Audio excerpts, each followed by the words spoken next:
What up? What up? What up? Welcome to another show. One of the dopest shows on YouTube where we talk about everything under the sun as long as we get back to the money, real conversations, and real solutions. I'm your host, Courtney Edgar.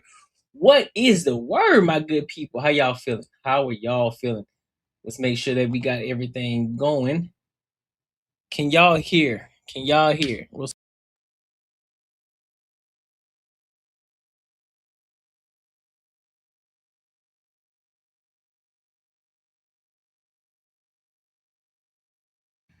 What up? What up? There we go. There we go. Audio is fine there. You know, we always got to make sure everything is co-setting. You feel me?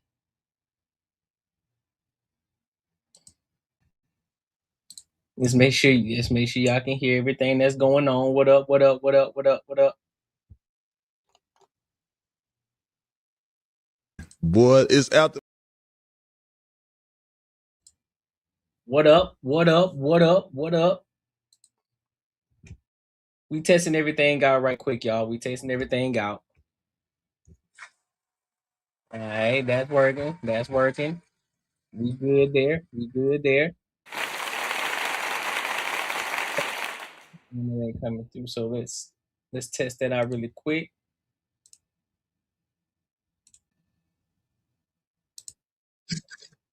All right. Had to reset the computer, bro. What's up, Fukari Fairy? What's good with you, mamas? How you feeling? All right.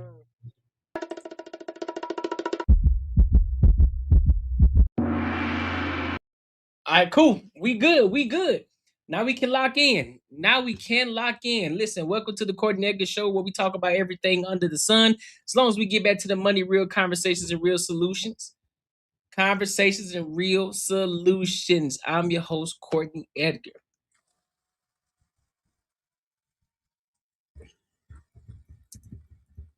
Listen, man, we got a lot of topics to cover today. Sorry for me. Sorry for the lateness. There was a lot of traffic, man. I had to work out and then hurry up and get back over here. And then on top of that, got caught in some traffic as well. So that's why I had to push some of the time back. But it's cool. It's cool. It's cool. It's all good. We got it all figured out. No worries. No worries. But listen, we got a lot of topics to cover today. We got a lot of things to analyze. We got a lot of things to deep dive in. Yeah, so we're gonna get into it. We're gonna get into it. But let me find this one topic real quick before we actually call it. Give me a second. Give me a second. Give me a second. I hope they don't play the music on this. I really hope they don't. Living life loud. Oh, you living life loud? I feel that. Hey, listen, I hear you. I feel that. Living life loud. Said she living. She said she living life to the max. I'm getting everything together. Just give me a quick second. Give me a quick second.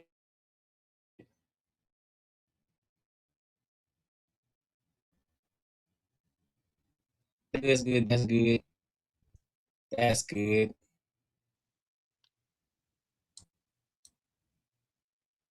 Baby, you gon' need a mate. Baby, I'm gonna catch a stray. You might shoot your shot.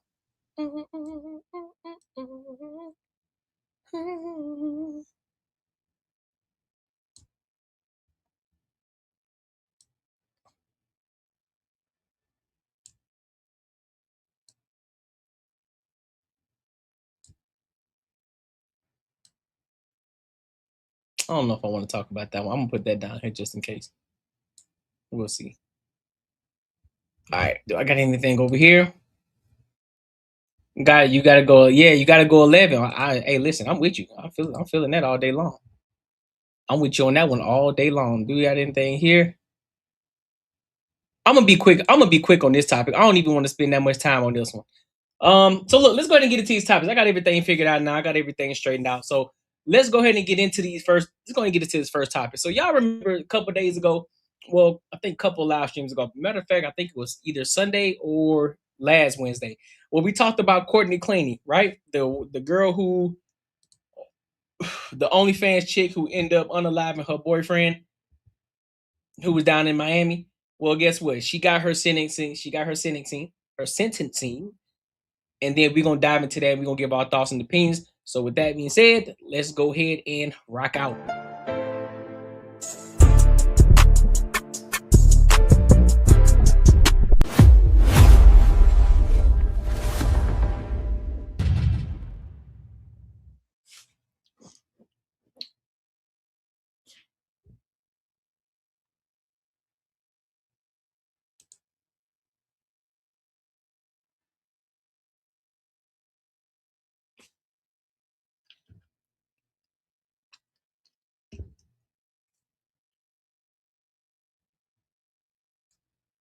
Why is it on mute? Is this thing mute?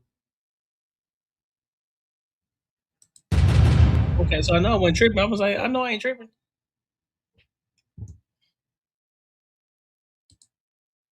All right, so let's go here because they bugging us. All right.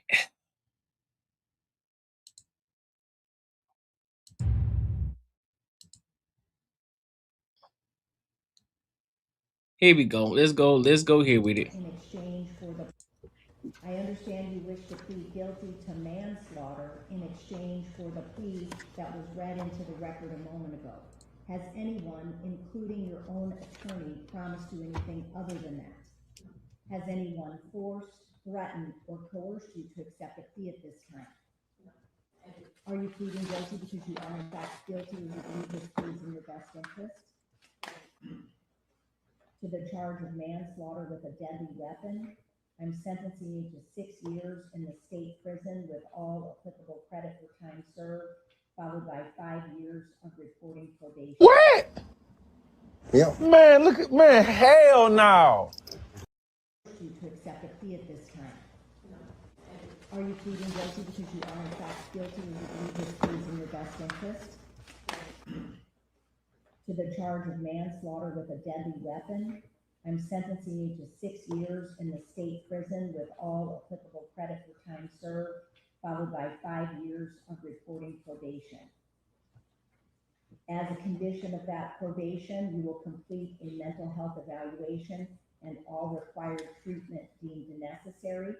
You will complete a substance abuse evaluation and complete all required treatment deemed necessary, as well as completing the batter's intervention program within the first year of probation. As I said, there are some other provisions contained within this written plea agreement that will be made part of the judgment and sentence. I'm assessing court costs and any and all statutory and mandatory fines. You will be fingerprinted. We should have DNA on file. Before we turn it to the victim impact portion, is there anything further on behalf of the state? Nothing from the state. I told y'all exactly what was going to happen. I said it. I said it. She pleaded guilty and she was going to get less than 10 years. I called it. I called it. I called it.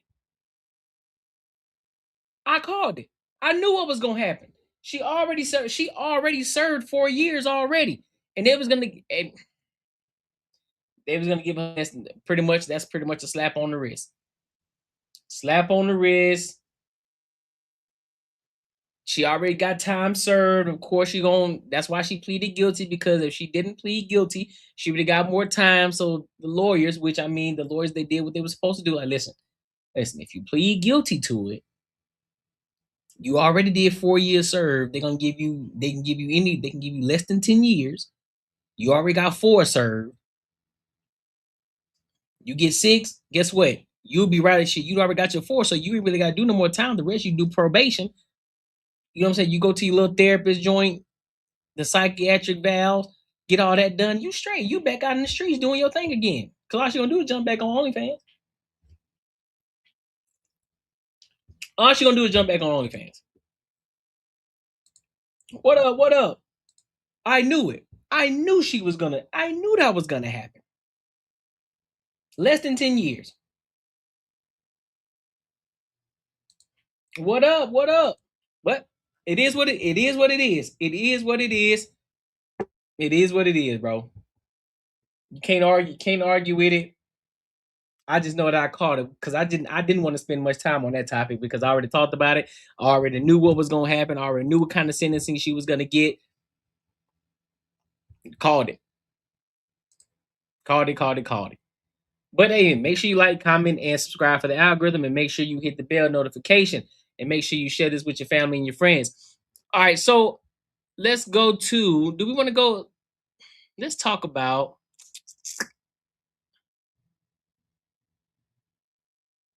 Let's go to this. Let's go to this one. I think this is a great topic to start with.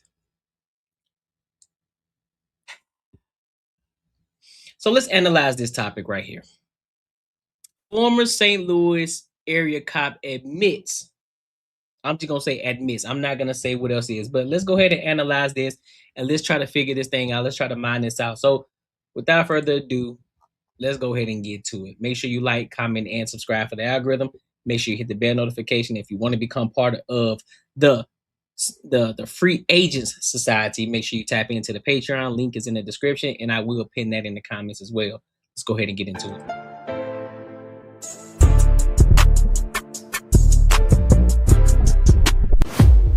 To sexually abusing North County police officer pleaded guilty to sexually abusing handcuffed men. This as he was approaching his federal trial. Marcellus Blackwell was an officer for about a year. During the time, he admits to abusing men in his custody. Wait, who is this nigga? That's how I feel listening to this, man.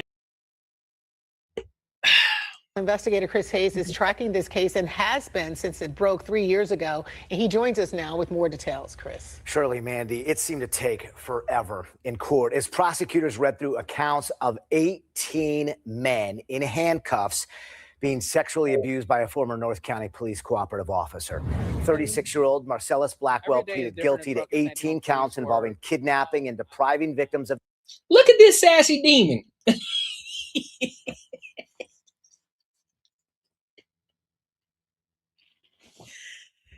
Bro, come on, bro. What you mean you out here?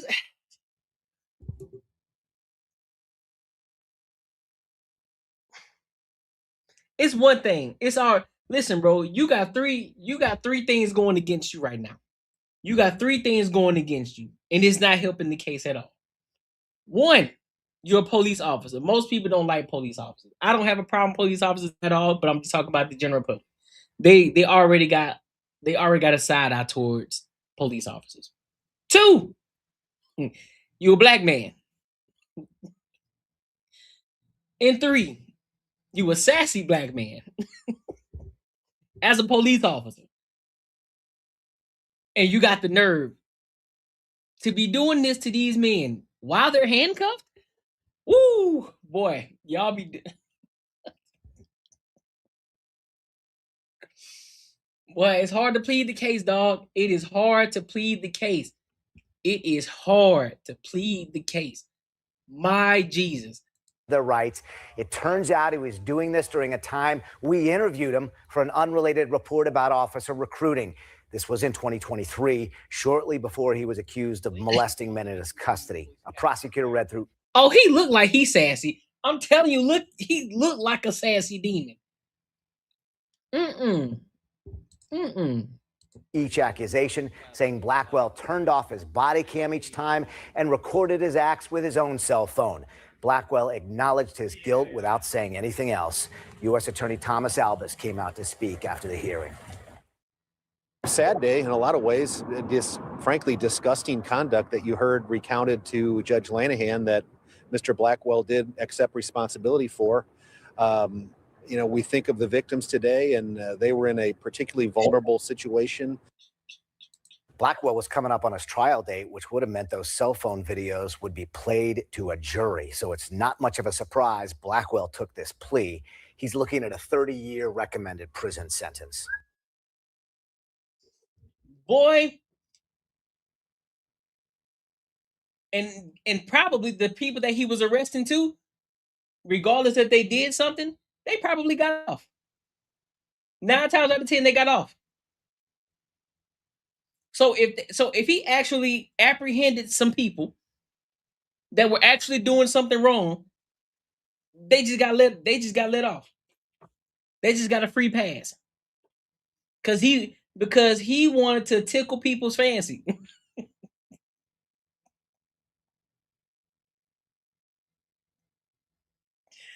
He wanted to tickle men's fancy, bro. You using your power, you're abusing your power, bro. You're abusing your authority.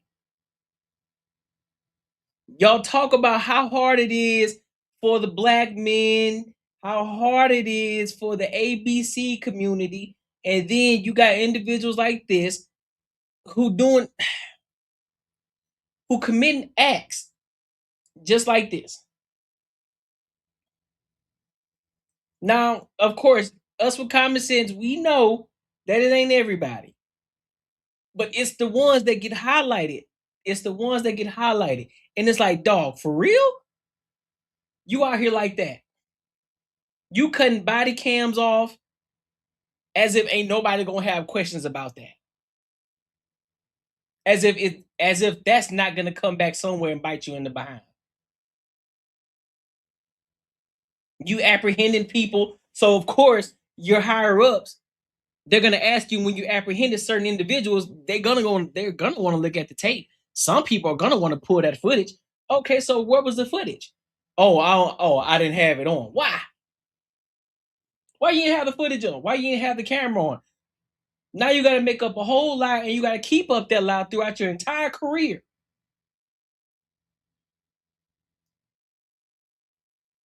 That's crazy, bro. I don't understand these people. Well, Chris, how was all of this uncovered? One of the last victims, pointed out that this was done to him and it was recorded. So the co-op worked with the FBI and found videos on his Google Drive. Wow. So was he committing these crimes at the police station? In his car. And part of the charges that he pleaded guilty to, kidnapping. And it came out that he took one of his victims to Normandy High School bus lot to do this. Wow. In his car. Interesting. Yeah. It is shocking. All right. Dog, y'all got to be the dumbest individuals I have ever seen in my entire life. Y'all have to be the dumbest individuals I have ever seen.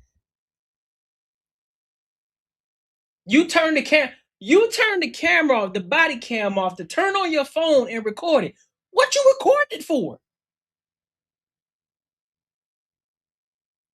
What are you recording it for? What? So you can take it back. So you can take it back and make an OnlyFans with it. So you can go and share it to your other sassy friends. So you can tell them, "Hey man, listen, I apprehended this other dude today. Girl, let me tell you, I apprehended this other dude today. I had him handcuffed behind him, and girl, I was tickling his fancy." What? Yeah, girl, I caught him on the corner selling the A-ball. I had to get him. I had to show him who's the real boss. Quiet on the creek.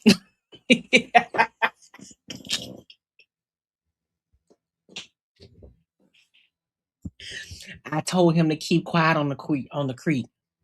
Clock it, girl. Clock it. What? You out here recording it with your phone. You about the dumbest. I've ever seen in my life. I can't. And y'all tell me, and y'all supposed to tell me we supposed to be protecting black folks, all black folks. Man, you lying to me. I'm not protecting them type of black folks. What's wrong with you? I don't subscribe to that. What I'm gonna protect them for? Well, let me guess. He got mental issues. Let me guess. Something happened in his childhood that he never got over. Let me guess. He had just started going to therapy and he was fighting that demon, that monkey that was on his back. Let me guess. He was off the medication. Because he normally take medication. Let me find out. Let me find out they come out with some BS like that. Because ain't no way. That's just egregious. But make sure you like, comment, and subscribe for the algorithm, and make sure you hit the bell notification. I don't understand it. Listen, if you enjoyed this video, be sure to check out either of these two videos right here. And make sure you share this post with your friends and your family. Don't understand it at all, people. I really don't understand it. Not even a little bit. Not even the slightest bit. You feel me? Not even the slightest bit.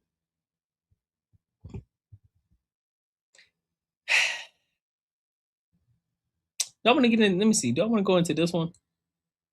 All right, so we're gonna go into the sports one first. I hate when it does this.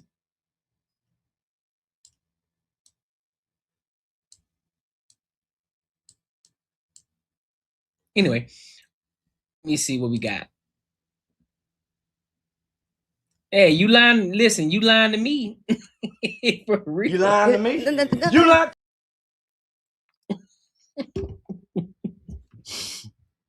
So listen, let's go to this next topic, man. Let's talk about our dog.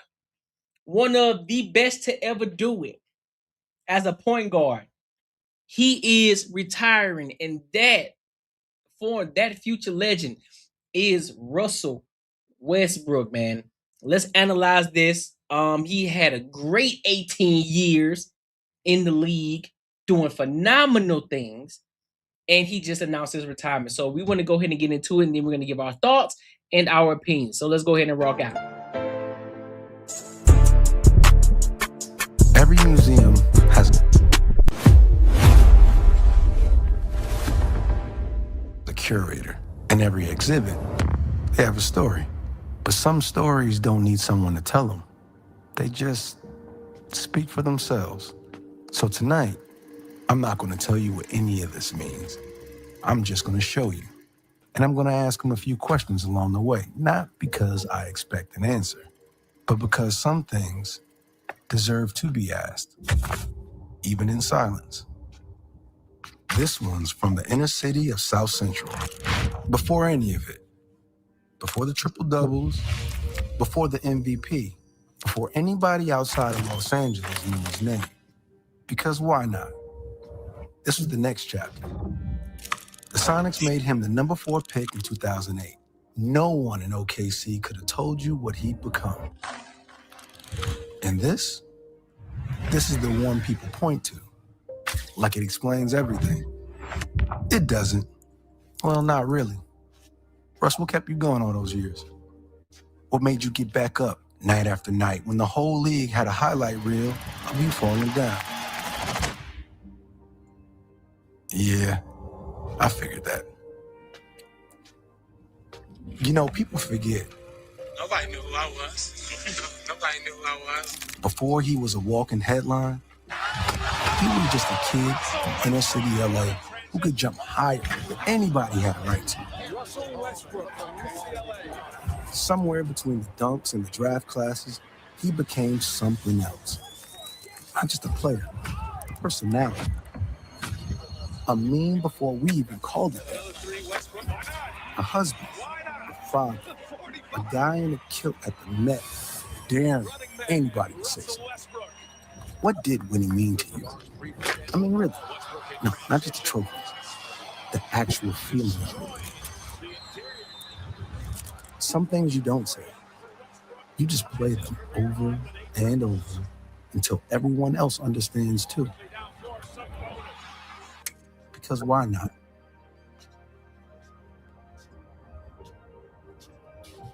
This swing isn't finished yet.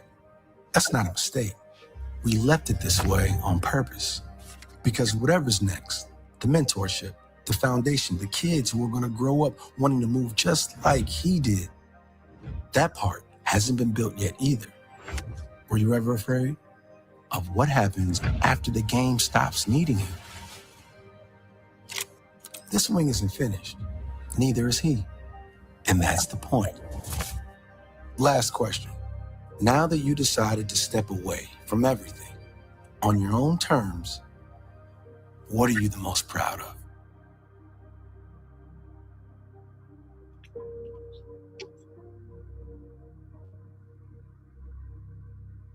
That might be the best interview I've ever done. He didn't say a word. And somehow, I understood everything.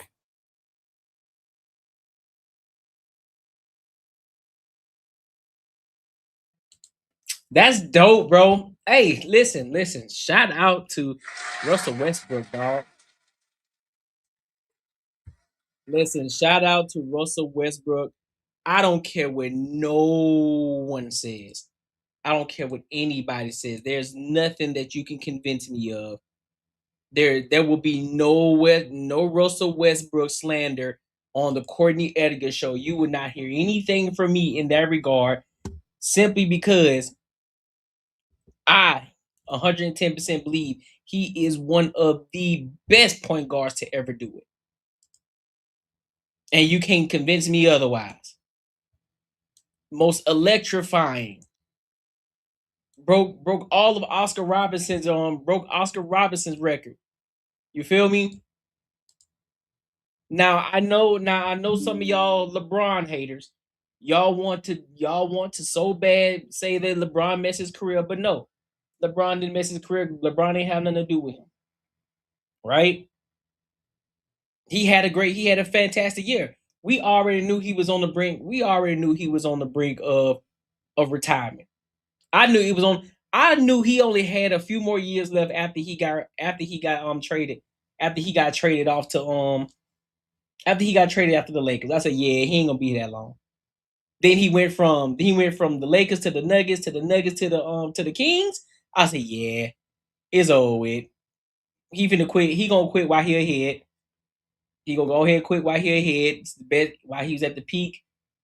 Best time before that drastic drop happens. It's the best time for him to do it. And couldn't have been a better time.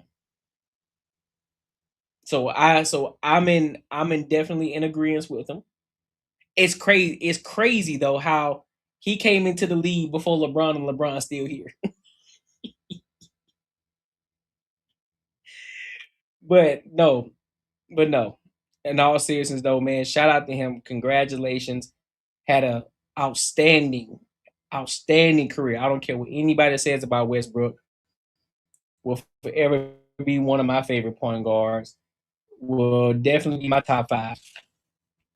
Definitely be in my top 5 of point guards for sure. No questions asked. No questions asked. Shout out to him, man, because that's pretty dope. That is dope. Shout out to the big dog. You feel me? But hey, make sure you like, comment, and subscribe for the algorithm, and make sure you hit the bell notification. And if you gain any value from this video, make sure you tap in. Make sure you tap in and share with your friends. And if you want to become part of the Free Agent Society, make sure you tap into the Patreon. Listen, if you enjoyed this video, be sure to check out either of these 2 videos right here. And make sure you share this post with your friends and your family. All right. Whoop, whoop.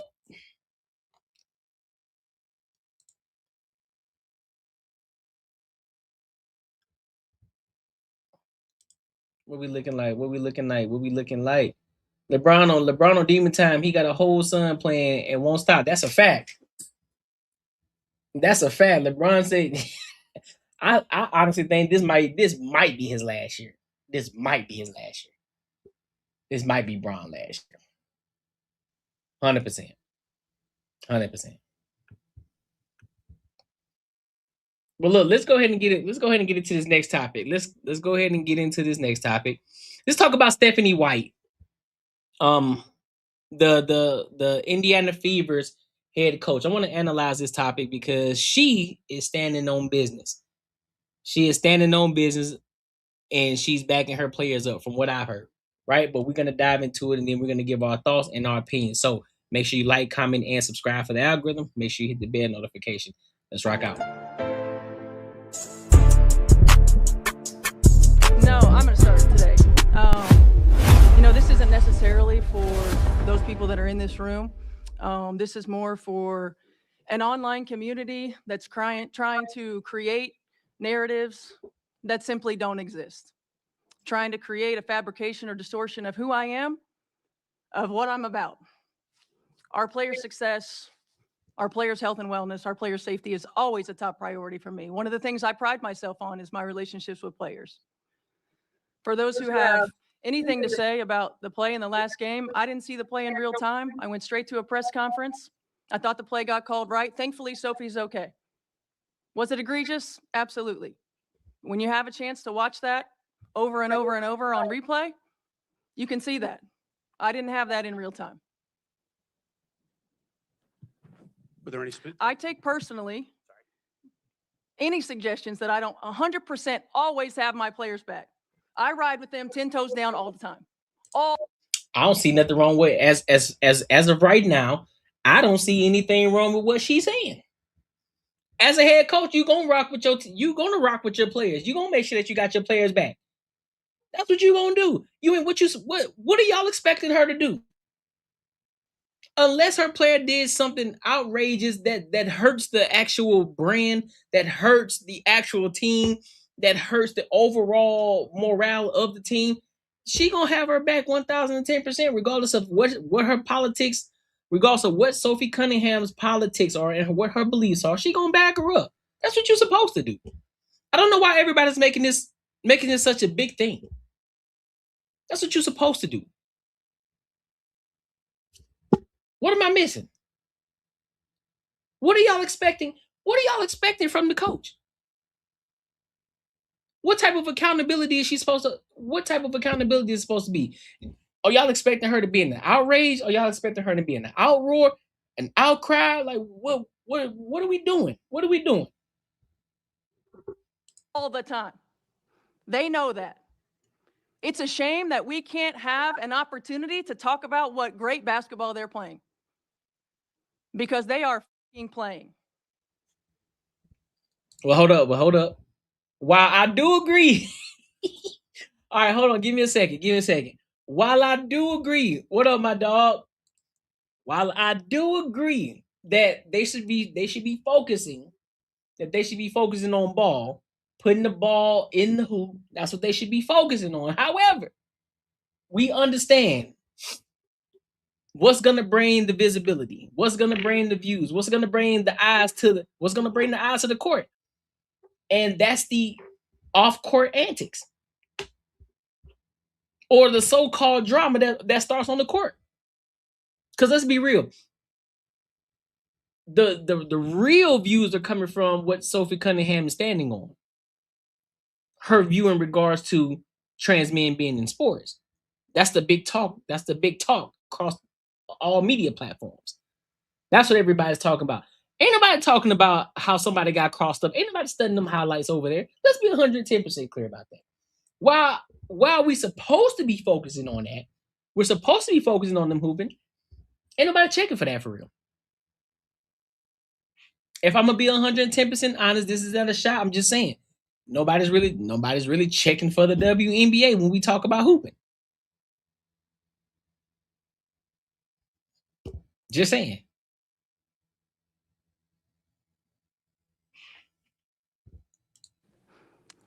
The reality is, with me, I will always lead with love. I will always lead with grace. I will always lead with humility. And I will always lead with integrity. Doesn't mean I'll always get it right. I'm also human. The hate, the fear-mongering, the divisiveness, the stuff that's trying to hijack our league will not win. Shit, I don't know, Stephanie. Cause what it look like right now, boy, it's 1-0.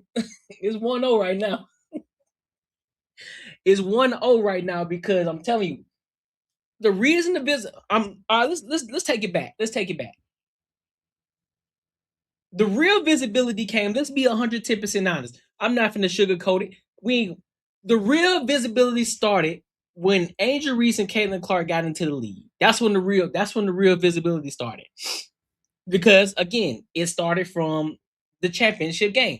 Oh, who is this shorty that's shooting the ball from dang near half court? Who is that? Oh, that's this little white girl who's shooting the ball like Stephen Curry.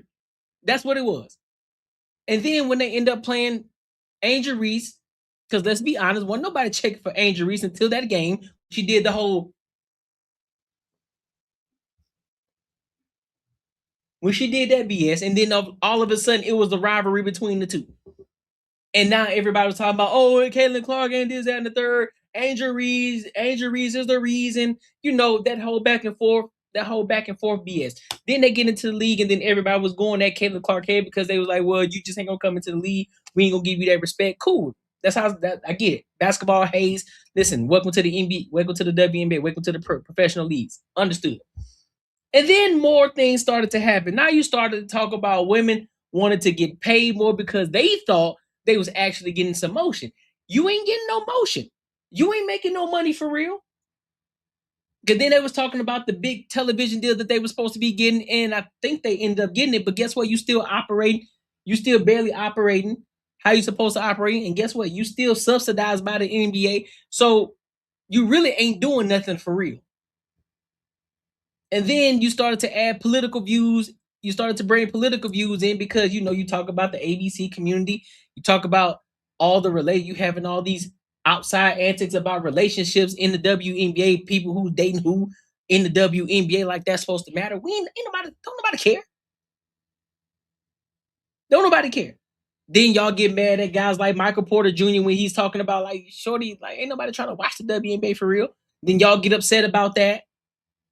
Then y'all ask Shaq, what do you think? Well, maybe if you lower the rims, I think Michael Porter Jr. said it too. Well, maybe if you lower the rims a little bit, you know what I'm saying? We want to see somebody get dunked on. Yeah, we might watch it a little bit more. Or if you pull the shorts up a little higher, make it a little bit more attractive in a sense, yeah, you might get some more view. You might get a little bit more viewership. Not a lot, but maybe a little bit. But still, girls talk about getting paid more. They should be getting paid more because they're profiting. Well, that doesn't necessarily mean nothing. And then now we have a whole nother situation where they talking about trans men coming into the WNBA, and then you got two former NBA players making a mockery of it because that's how ridiculous it sounds. Then you got some goofball WNBA players who's standing 10 toes on it. It's like, well, I'm okay with it. What you mean you okay with it? You okay with a guy playing against you?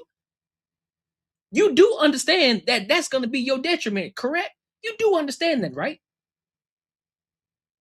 You as a feminist, you do understand that, right? That means there will be no more WNBA. If you continue to let more trans women into in the WNBA, you do realize over time there won't be no more WNBA. It's gonna be just another NBA, just a whole bunch of men with wigs on,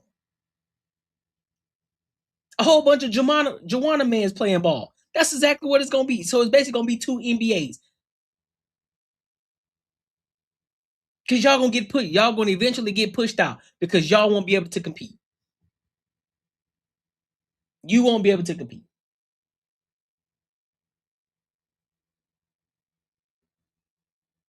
And then you got head coaches. Then you got other head coaches who out here talking about trans kids belong.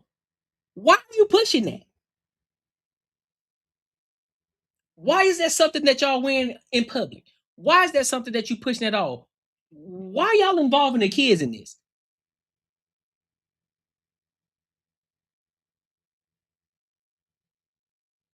Well, that's what's bringing the views, unfortunately. All the off-court antics is what's bringing the visibility. All the off-court antics is what's bringing people to do think pieces on it. Not what y'all doing on the court at all. And let alone this antic that just happened between Sophie Cunningham and DeJounte. That transpired into something political after the foul because everybody tried to connect the dots. Well, she probably tried to fire her because of the trans thing, and then next thing you know, then DeJounte comes out with this white privilege tweet. Here we go again, another off-court antic that's getting more visibility, not on court. So if that's the way that y'all gonna get, y'all visibility, man, you better, hey, listen, nah, I don't know what to tell you. It won't win. We are united. We are connected. Cap. We will not be divided. Every day these women put their on the line. Where? Every day. When they go low, we go high. Love will win. Grace will win. Humility will win. And kindness will win. I stand by them. I will always stand by them. Everybody else can go to hell. Hey, I feel it though. Hey, listen, I feel her. I feel it. Stand by your team. Stand by your players. Stand by them 110%. That's what you're supposed to do as a head coach. That's your team. That's your family. Do what you're supposed to do. I don't see anything wrong with what she said. The only thing I said wrong that she said that they gonna prevail. I don't know. I don't know about that. I don't know about that part. But if you gain any value from this video, make sure you like, comment, and subscribe for the algorithm. And make sure you hit the bell notification. If you want to become part of the Free Agent Society, make sure you tap into the Patreon. Link is in the description. Listen, if you enjoyed this video, be sure to check out either of these two videos right here. And make sure you share this post with your friends and your family. Yeah. Well, let's read this super chat real quick. Yeah, you right, man. Making money is me, man. 10 years, man, you're gonna have matching Benzes. 10 years? I think more like 10 days, man. 10 days.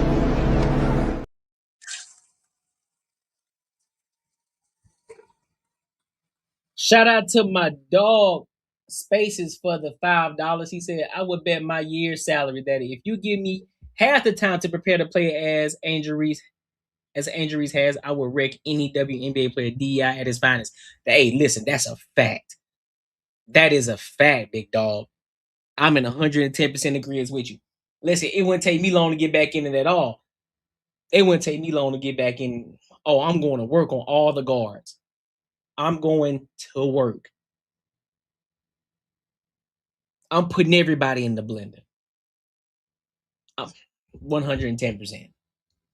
But appreciate you for the $5, my dog. All right. Oh, man, All give my right, $5, man. All right, bro. Man, give my $5, man. Ah! Ah! Ah! Give my $5! Give my $5! Damn, All right. Yes, sir. Appreciate you, big dog. Appreciate you, big dog. William said transmission supporters is crazy. Goofy as hell. And that's a fact. That's a fact. And speaking of which, speaking of supporting the Transformers, you know what I'm saying? Speaking of that, I want to get into Ryan Clark. I want to talk about this topic with Ryan Clark. I want to analyze the situation because, you know, again, Ryan Clark is out here again, pandering again. I don't know what it is about Ryan Clark. I don't know what it is about him. Solid dude, heck of an NFL player. But when it comes to these political topics and these viewpoints, man, let me tell you, that is the most pandering black man I have ever seen outside of Sharon.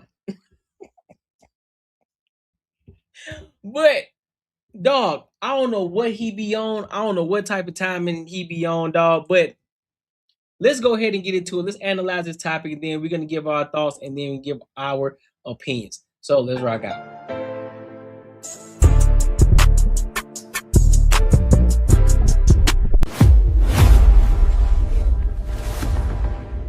Weekend and another WNBA headline that's not about basketballs going into hoops. I think this league has a problem, Fred and Chan. I think they have to figure it out. I believe you worked a very long time to put your players in a place where they can make good amounts of money, be seen on TV, and still you aren't pushing your league forward in the way that you should be. Chan, for you, what sticks out about sort of how the WNBA has been covered and what's been put in the forefront of people who either are fans of the league or who are trying to become fans of the league? We talked to Stewie before they did the new CBA, and they got paid. And she told us, she was kind of insinuating, hey, we're holding, you know, we're gonna get it figured out for these girls. Y'all kept saying 30 years young. Right. They're 30 years old. 30 years, you didn't get that respect. But we were talking to her. I think it's they're pushing tabloid stuff more than the game. Yeah. You know, like the Sophie Cunningham thing. I don't think it's good for Caitlin Clark to have her. Sophie Cunningham's a 9-2-2. Like, she's on the court. Like, I looked the stats up, bro. Like, we see her every day on ESPN. Yeah. She's 9-2-2. I don't know if I can get 9-2-2, but I know I can find somebody gonna get 9-2-2. Yep. But it's that thing. What you mean? Like, let's be what you mean. She just 9-2-2. And what? Draymond Green don't get a lot of points either. What you talking about, man? There's a lot of players in the NBA who ain't who aren't scoring a lot of points, whose stats aren't going off the charts, but they still in the NBA. They're still a factor in the game. So that doesn't mean anything. Caitlin Clark, it was Caitlin Clark versus And they're not, and on top of that, they're not looking for Sophie Cunningham to be the star player anyway. That ain't Sophie Cunningham's team. Reese. Now it's Caitlin Clark versus the league because they're fouling hard. Now she has a security guard in Sophie Cunningham. Like, why aren't we talking about the game? Why aren't we talking about the game like we talk about the NBA? WNBA, NBA. It's not the same. Same damn 3 letters. But this nigga said same damn 3 letters. Well, WNBA is 4 letters, big dog. But hey, I'll give you some grace. It's not the same thing. It's not the same thing. You're not gonna get the same highlights in the WNBA as you do the NBA. It's not gonna be the same. You're gonna look at it from a different viewpoint. It's like, man, listen, because we've been so spoiled to see the greatness of the NBA, then when we turn around to look at the WNBA, maybe it's from our viewpoint that it's hard to appreciate because we see high flying, extremely skilled individuals put a ball in the basket. From the Michael Jordans to the Julius Erving to the Penny Hardaways to the Shaquille O'Neals to the Allen Iversons to the Steve Francises to the Tracy McGrady's to the Vince Carters to the LeBron Jameses to the Kobe Bryants to the Kyrie Irvings to the Anthony Edwards to the Russell Westbrooks to the Kevin Durant's, the Giannis's, all these great players that you can think of. All these great players that you could think of that were doing phenomenal things on the court that still are, and some who are still playing today are doing phenomenal things on the court. And then to go back to have to watch women play basketball, it's a hard watch when you come from watching the NBA. Let's be 110% honest. Let's be real. You could take Bronny because everybody would love giving Bronny. Everybody loved giving Bronny flag. But guess what though? You put Bronny in the WNBA, Bronny finna score 60 easily. That boy finna be 60, 10, and 12. 60, 10, and 12. Who finna guard him? Who gonna be in front of him? You could take every player. Don't even bring a player from the NBA. Go grab the G League Hoopers. The WNBA would not be able to compete.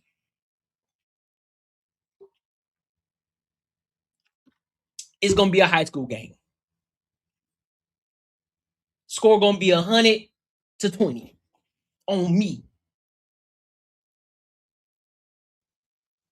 That's a fact. And I'm not bashing. I'm just calling the spade a spade. it's always a tabloid. It's always some, what do they call it? Gossip. Gossip. And I don't think the gossip of it is what you want to build your league around. So that's what I think the publicity of WNBA is built around gossip. Why are we looking at a 9-2-2 lady every time I look at ESPN? I'm sorry, Sophie, I understand what you're doing. You're the bully. I understand everything Sophie's doing to try to protect her teammate. But that's not what it's based around. Nobody in the NBA is saying, oh, I love Udonis Haslem. Yeah. He wasn't making headlines for protecting Dwayne Wade. Yep. So why is Sophie Cunningham on every single TV I ever look at talking about WNBA? And as a fan, even of the game, you're going to be turned off by it. Mm-hmm. There's too much politicking going on in the WNBA. Like, we're all hopeful that they get the respect they deserve as players who we know the grind as former professional athletes. And we want these women to be compensated accordingly for. Stop. What you mean compensated? You're getting compensated for what you bring to the bus that you're getting in seats. If you ain't getting no bus in seats, you ain't gonna get compensated for nothing. Why are we missing that? That's what I'm saying. We're so far. The NFL players, the NBA players, MLB players, everybody who is playing on the professional level, they're so far removed to the point that they don't even understand. Like, listen, bro, you do understand that it's because of y'all that y'all get paid so much. If there weren't great athletes who were electrifying athletes in the league, ain't nobody gonna spend no money to come watch them. Why do you think nobody's watching the G League? Ain't nobody's paying attention to the G League. Let's be 110% clear about it. Unless they're a super fan, nobody's checking for the W. Nobody is checking for the G League. So what makes you think they're gonna be checking for the WNBA?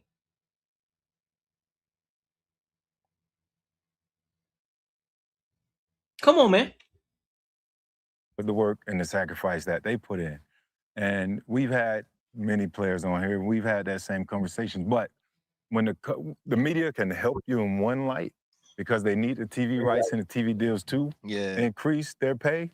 But on the flip side, with social media, and you got the fighting over social media, you got the politics, you got the social awareness stuff that not many people like. You got these women fighting for social justices, right? To try and help a class of people who have been pushed down and discriminated upon.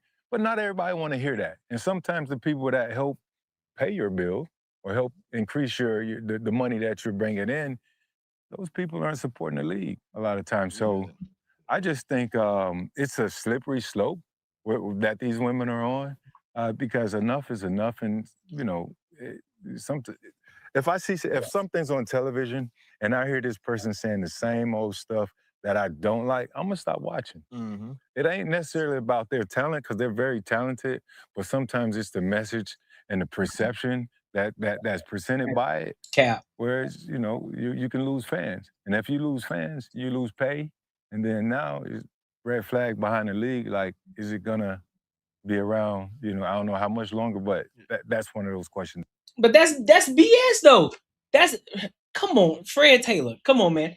Y'all are some smart gentlemen. I'm not gonna put it past y'all. I believe that you guys are intelligent men, right?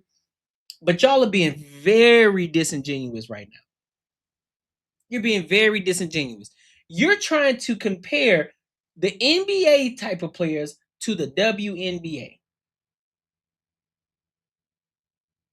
When Allen Iverson said what he said, man, we talk about practice, man. We talk about practice. Like, you talking about a game that I go out here every single night and give my all and leave it on the floor, and we up here talking about practice. The reason that Allen Iverson can say what he wanted to say because he was Allen Iverson. Because he was Allen Iverson. People still was going to show up regardless. The reason Kobe Bryant could do what he wanted to do, why? Because he was Kobe goddamn Bean Bryant. The reason LeBron James can do and say they could call it, got every name in the book, Chosen One, King, LeBron, Lee Goat, Lee James, everything in the book. He can do what he want to do. Can't nobody take nothing away from him. Why? Because he's LeBron freaking James.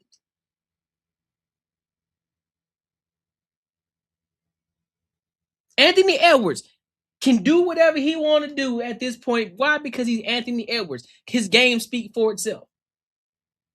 Kyrie was out here talking about the 12 Israelites and all of that. Nike deal gone. But guess what? People still want to watch Kyrie because he's electrifying on the court.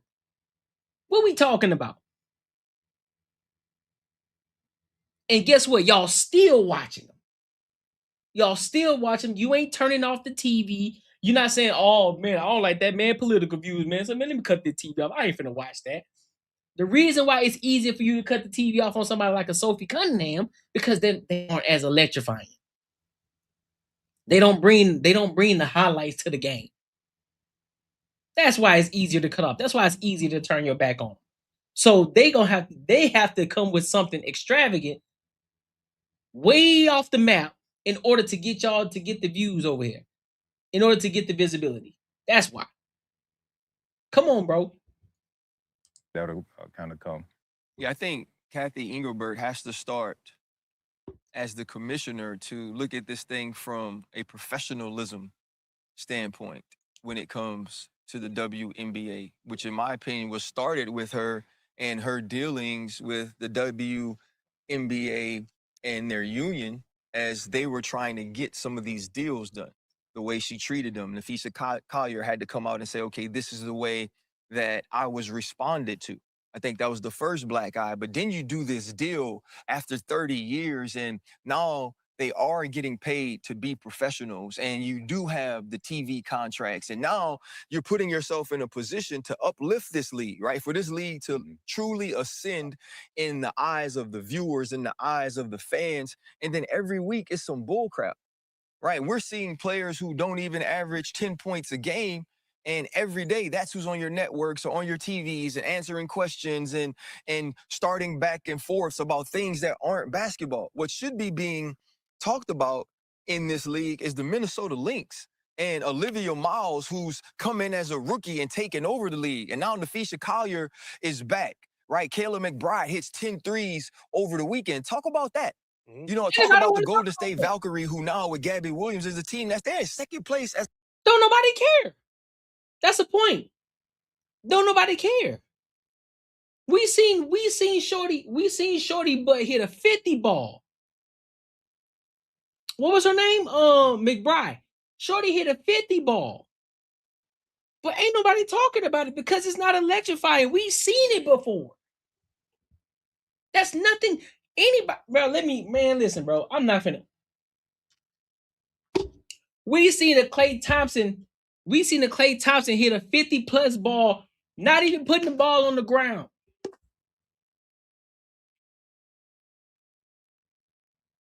That 50 ball ain't the same. It's hard. It's gonna be hard to impress. It's hard to impress. People weren't even impressed with the 100 ball that what's his face? What was it? Was it 100 ball? No, it was 60. Let me see. What was his points? What's his name?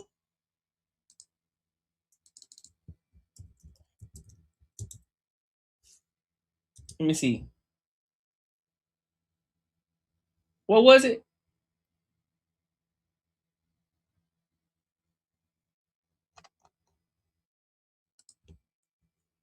Yeah, 83 points.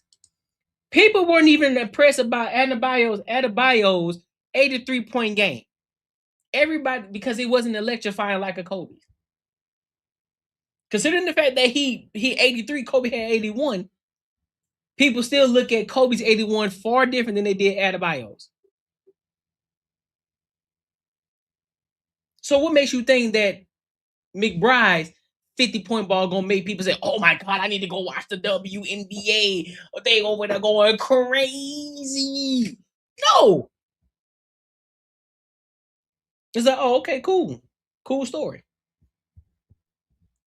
Most people don't even know who McBride is. It's like, who? McBride, who she play for? Who that is? It's an expansion team. Oh, by the way, Asia Wilson still hoops. The Las Vegas Aces are still good. And Chelsea Gray does something phenomenal every single week as the point guard. Like, talk about that. And two, be real. Indiana matters, right? You got Kelsey Mitchell, this woman getting like a PhD and hitting 30 a game. And then you got Caitlin Clark, who, yes, no matter what anybody says, it could be different ways, right? She could be one of the faces of the league, and you can acknowledge that she still has to get better at basketball, but that she matters. And so to me, it's about pushing the right things, not only if you're the executives, but the players as well. Talking about the right things, making sure the right things are in the forefront of people's minds. And the last thing for me is if we are men right? And as former athletes, and we understand how hard it is to get respect in the game, don't make a mockery of what these women are going through. Don't make jokes about things you'll never understand. Stay out of it. If you don't have some input, either right or wrong, that could be, whether it's impactful or helpful, then let them people be.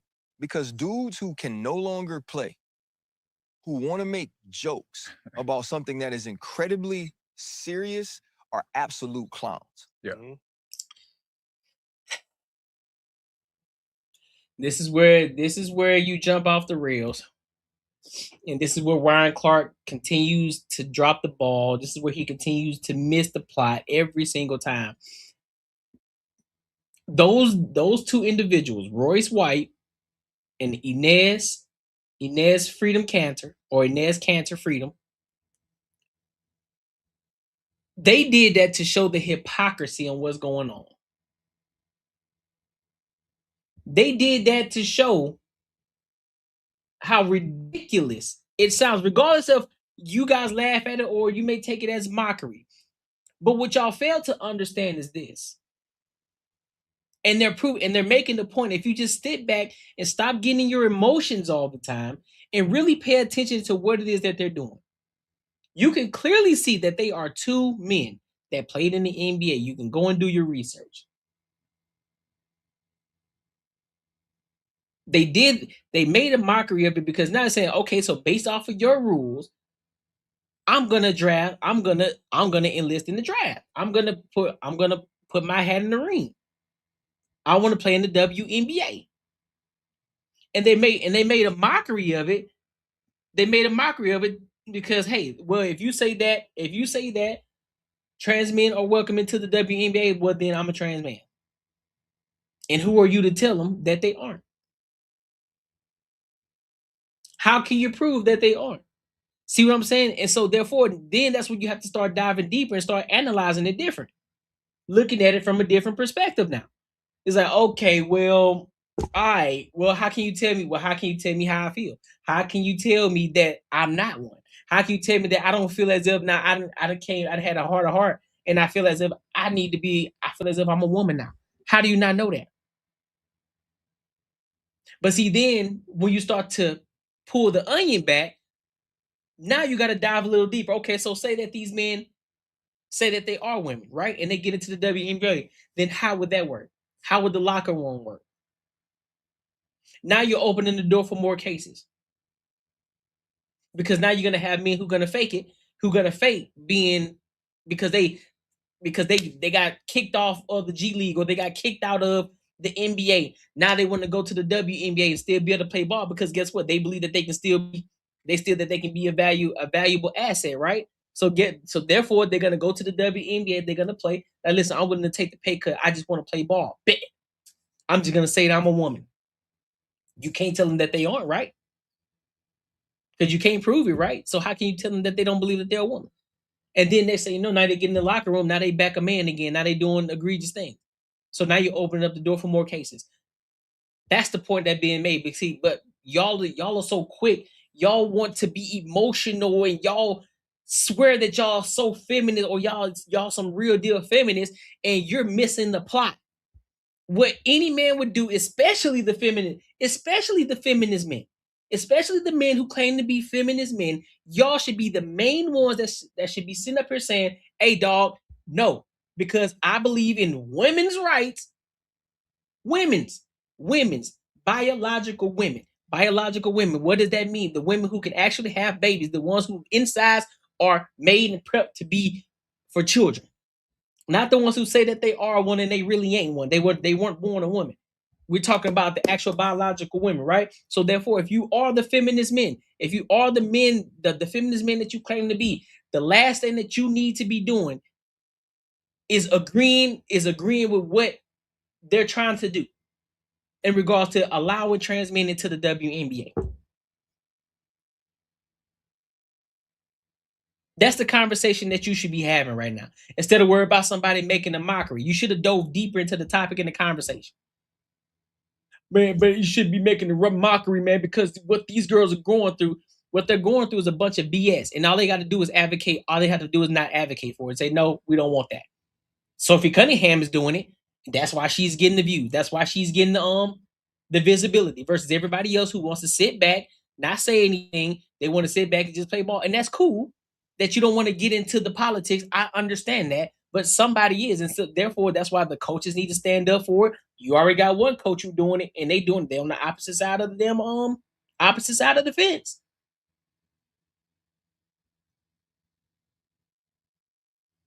So come on, Ryan Clark. Pick a struggle, bro. Pick a struggle, big dog. What's up? RC, so you want us to look at the WNBA like the NBA? You don't want to talk about Owen Fee going crazy in Minnesota. That's not what they want to talk about. I got to watch Caitlin Clark push a ref 17 times when I'm watching TV. Yeah. Cover them the same, to your point. Cover the women the same as the men. No. It is basketball. Let's watch basketball. I don't give a damn about all this other ancillary stuff. It's a waste of time, but that's if that's what you need to push your ratings you're talking about, that's silly. That's dumb. You need to think of another way. Whatever the lady's name you said. Ain't gonna be no, there ain't, y'all aren't getting it, bro. It's going over y'all head. It's going over y'all head, pivot. Every last one of y'all is going over y'all head. That's the only way that they're gonna get the visibility, bro. That's the only way that they are going to get the visibility. That's the only way. Nobody is checking for it, and that's an unfortunate thing. It's an unfortunate thing, but nobody's checking for it. Ain't nobody saying, "Hey, yo, when the game come on." Listen, bro, I can be honest. I tried to watch it. I tried to catch a game on Amazon Prime. I was sitting back. I said, you know what? Let me throw one of these games. Let me sit back and actually analyze again. Let me watch it. All of 5 minutes, I turned it. All of 5 minutes, I turned it. The game is slow. People shooting air balls, making ridiculous turnovers. When you get a fast break, there's nothing like, oh snap, they about to do a windmill, man. It's a layup. They barely getting off the ground. I'm like, man, ain't nobody trying to watch this, bro. The type of post-ups that they do is slow and it looks sorry. It's just like, man, I don't want to see this, man. I would rather watch women's gymnastics. I would rather watch women's sprinters.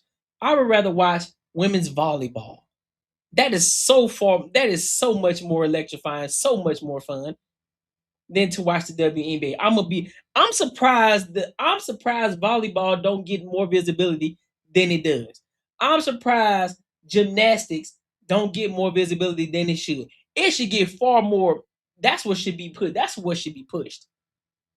Real talk. Not just for Olympic time. I'm talking about year round. When the season starts, that's what needs to be pushed. Women's volleyball, because they be getting to it. We can sit there and watch that because it's back and forth at speed as women jump, smacking the hell out that bitch.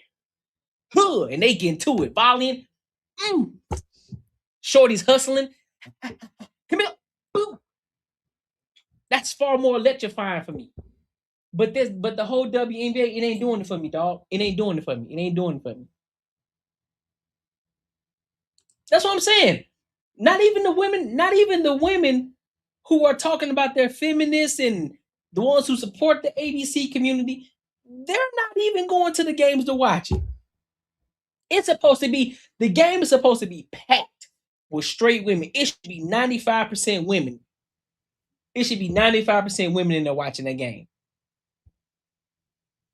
And a lot of the men that go there, most of it is because they got little daughters. It's because they have daughters. Smaller daughters who want to watch them. Or they want to take them to the game. And plus it's cheaper. Or they got some free tickets. And they're able to sit courtside. I'm just calling it a spade, bro. Just calling it a spade. But make sure you like, comment, and subscribe for the algorithm. Make sure you hit the bell notification. And if you gained any value from this video, make sure you share this with your family and your friends. And if you want to become part of the Free Agent Society, make sure you tap into the Patreon. Link is in the description, my friends. Listen, if you enjoyed this video, be sure to check out either of these 2 videos right here. And make sure you share this post with your friends and your family. You know what I'm saying? They wildin', bro. They wildin'. Straight up wildin' out here in these streets.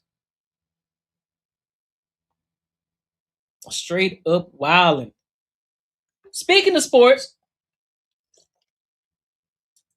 speaking of, you know what? Hold on, give me a second, y'all. Give me a second. I'll be right back. Give me 1 second. I want to play this. You know what? I'll play this. I wanted they gonna make me clip it off, but we'll see. Let me see if it works.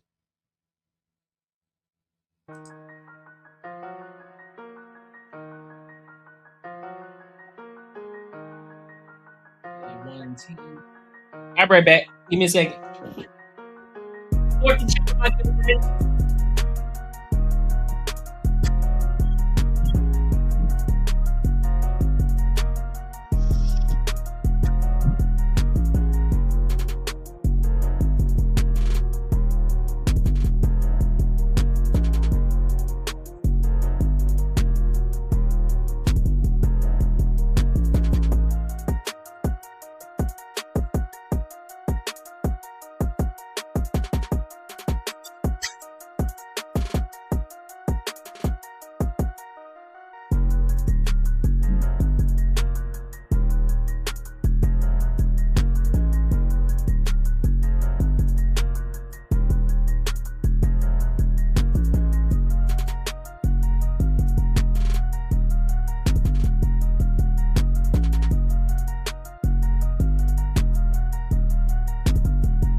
Oh, back in action, dog.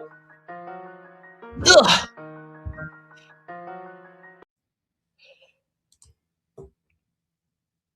We are back. We are back. We are back.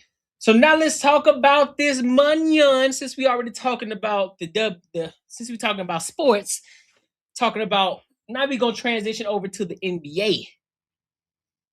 The Lakers. Hold up. Give me a second. The Los Angeles Lakers are being sold to Josh. There we go. So let's talk about the Los Angeles Lakers. Los Angeles Lakers. There have been a lot of changes going on lately, and we just found out that the Lakers have sold. The Lakers have sold to Josh Kushner and Bob Iger for $12.5 billion. So we're going to go ahead and get into it, and then we're going to give our thoughts and our opinions. So let's rock out.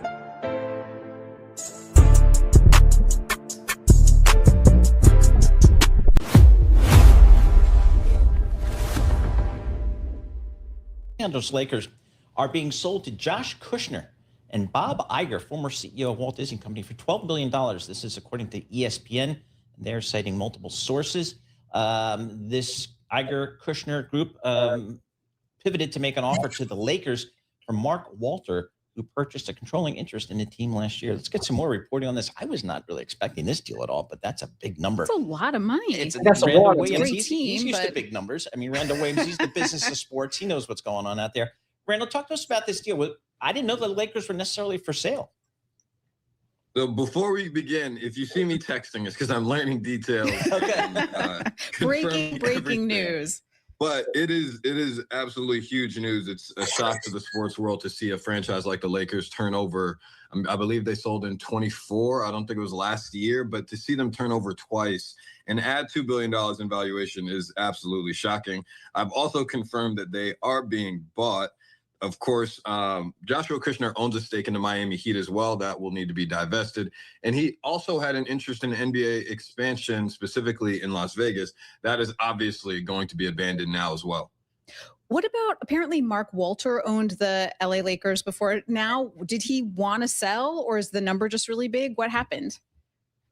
That's a bit unclear right now. I mean, I think there's a DOJ investigation into Mark Walter.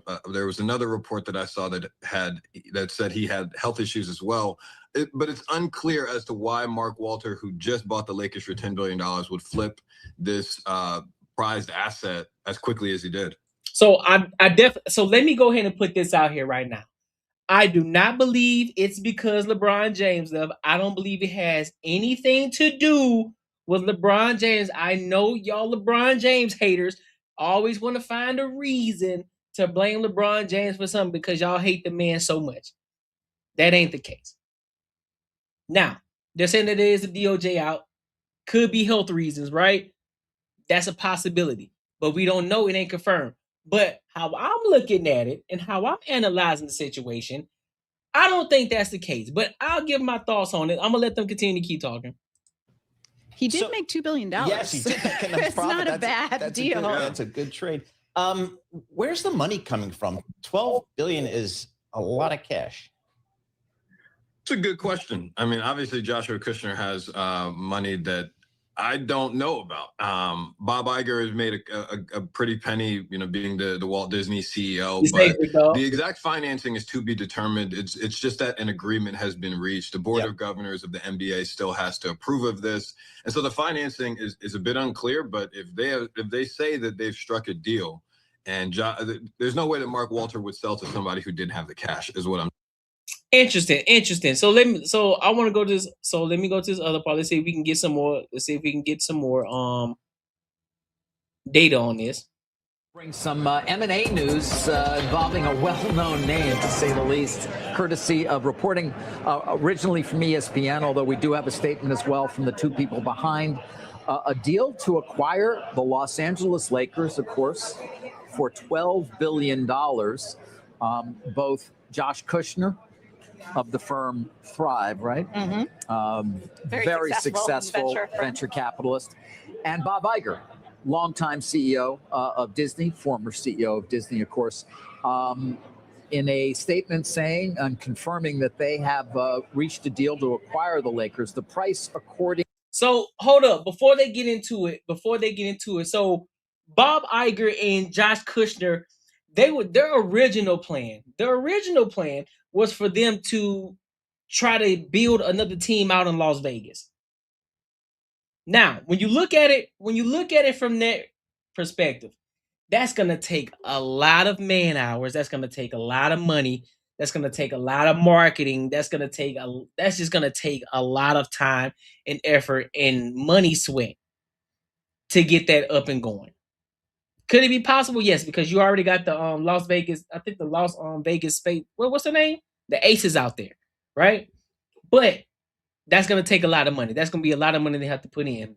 Versus purchasing a business, the LA Lakers, that's already established years and years and years and years and years. That's already been established with the LA Lakers, right? And the visibility, all the legends that have been through there, the Kobe Bryants, the Shaquille O'Neals, the James Worthys, the LeBron Jameses, the Kareem Abdul-Jabbars, the Jerry West, all of the individuals, all that have come through, the James Worthys, everybody who has come through there. So it makes sense, right? And now the LA Lakers are in a rebuilding phase as well. LeBron James has gone, right? Luka is in. Luka is still young. Luka is going to become the franchise player. And so how I'm seeing it and what I'm looking at and how I'm viewing it is this.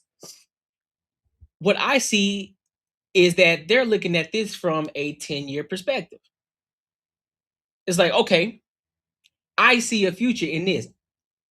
And I think that they believe that the valuation, because the valuation, when the previous owner bought it, they bought it at $10 billion. They bought it at 10 billion, right? So when he bought it at 10 billion, Bob Iger and Josh Kushner, what they did, they believe that the 12.5 is undervalued for the Lakers. Which means that they see the appreciation in their investment is going to probably 10x, 5x, or 10x. So they think that they're lowballing them by offering them 12.5 because they're looking at it from a long-term perspective. So this is a long-term investment. This is a long-term play for them. So they're thinking like, okay, well, shoot, if we pay 12.5 now, I can only imagine the next 10 years where we're going to be at. And so in the previous owner, how I'm looking at it and what I believe, and this is just from my perspective, he bought it for 10. And if there is health reasons in it, he's like, okay, well, let me go ahead and fold them. Ain't no reason to hold. I'm getting older. So I could get my money back plus a 2.5 billion, plus a 2.5 billion in profit. So I walk away with a dub. I could take my ball and go home now. That's what I'm seeing. That's exactly what I'm seeing. To ESPN, we have not, I've put calls into Mr. Iger, have not had them returned, is $12 billion. Statement as follows. They say, as lifelong NBA fans, they're deeply honored for the opportunity to become stewards of the Los Angeles Lakers, iconic sports franchise. They also talk about having respect for the longtime owners, Jerry and Jeannie Buss, and their long-term commitment to building on the foundation, of course, and competing at a very high level. Now, interesting to note in the statement, they talk about the Buss family, but of course, people may recall that it's only a year or so ago, I think it closed last October, that Mark Walter, also the owner of the Los Angeles Dodgers, the Chelsea Football Club, purchased the Lakers for $10 billion. And also on top of that, I believe, is it Josh Kushner? I think it's Kushner. Either Kushner or Iger are either one of the ones, they are the son-in-law of Trump. Right. And that's also what I'm looking at too. Because he just left Disney. Now he coming over here to the Lakers. Interesting. I can only imagine what that's gonna look like. But they are looking at it from a 10-year perspective though, why they invested in, because they evaluated the business at 12.5. And so we already know whatever the buyers value a business at, everything else is gonna start trickling down to the other companies too, as far as the other teams. Because look at what happened with the Seattle Seahawks.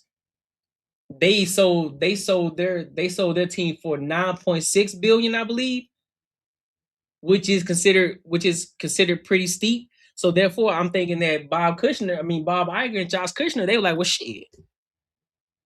If that's the case, then well, look, if I'm looking at the LA Lakers for the next 10 years, I evaluate that they're gonna be a lot higher than 12.5 billion. They're gonna be, the valuation of the business is gonna be a lot higher than 12.5. So we can go ahead and give them 12.5 right now. Because they think it's undervalued right now. They think 12 billion is undervalued.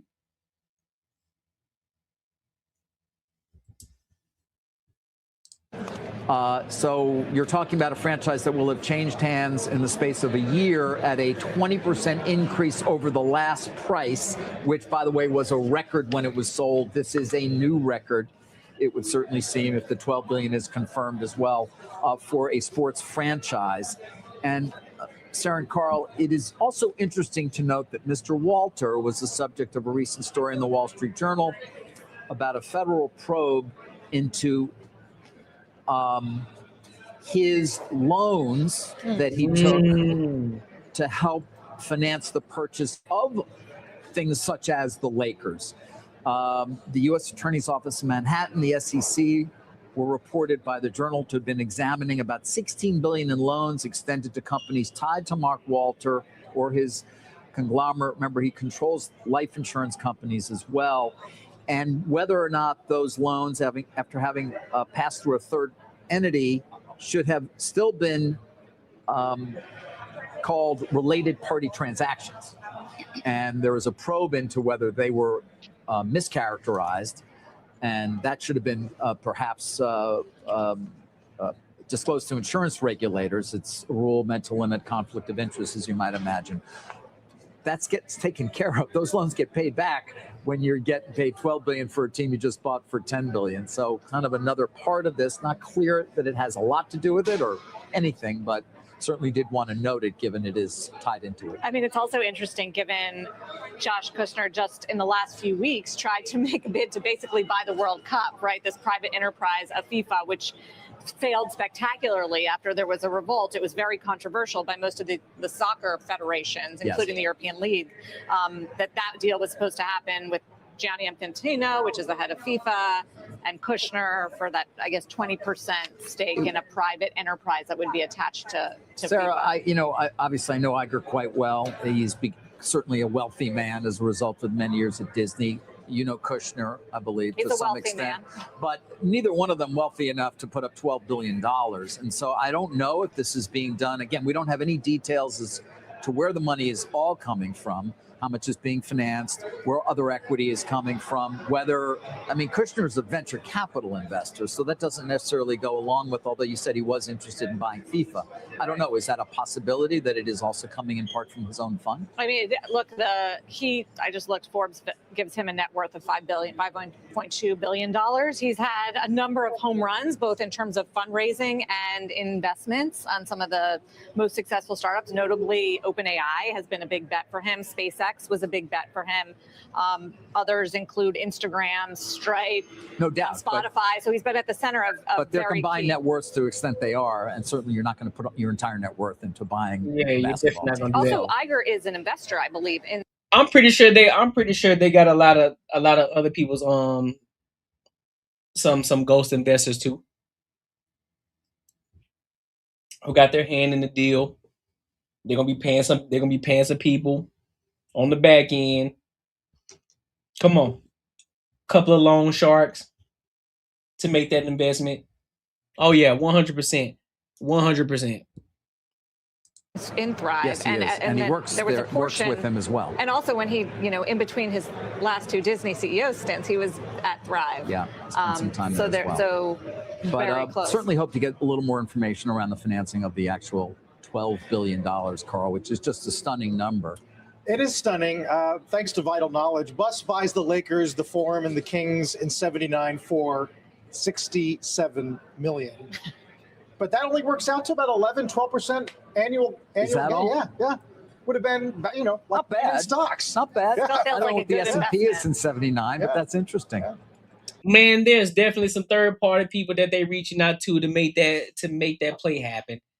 That's exactly what's gonna happen. They're gonna be on some people, but that's good. That's another record broken in regards to how much a franchise costs. And I'm pretty sure other companies gonna be evaluated at the same. Somebody gonna be paying another egregious amount for a franchise as well. So the price of the brick has gone up and is gonna continue to keep going up 1,000%. But if you gain any value from this video, make sure you like, comment, and subscribe. Make sure you share this with your family and friends. Also, if you want to become part of the Free Agent Society, make sure you tap into the Patreon, my good people. Listen, if you enjoyed this video, be sure to check out either of these two videos right here. And make sure you share this post with your friends and your family. Yes, sirski. Yes, sirski.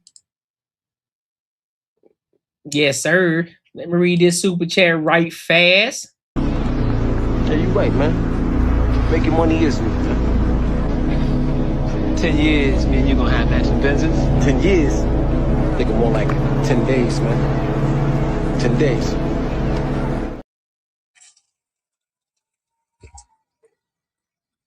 Shout out to my dog Spaces for the $5. He said, I went to a Chicago Sky game to see Angel Reese play.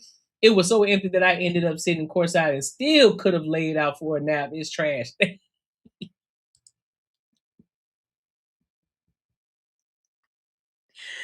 Oh my God. I'm telling you, bro.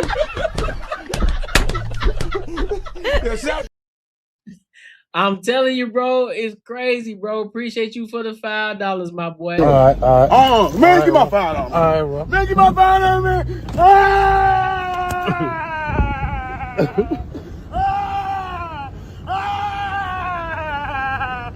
Give my $5. Give my $5. All right. Appreciate you for showing love to the platform, my dog. Let's see what we got. What we got next? What do we have cooking? We cooking tonight. We are cooking tonight. Interesting. I want to go. You know what? I think we can finish off. We can finish off on this topic tonight. Let me see. Do I got anything on this one over here?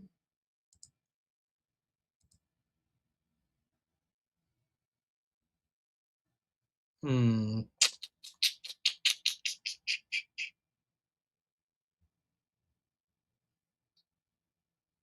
know what? Damn, these are all good topics.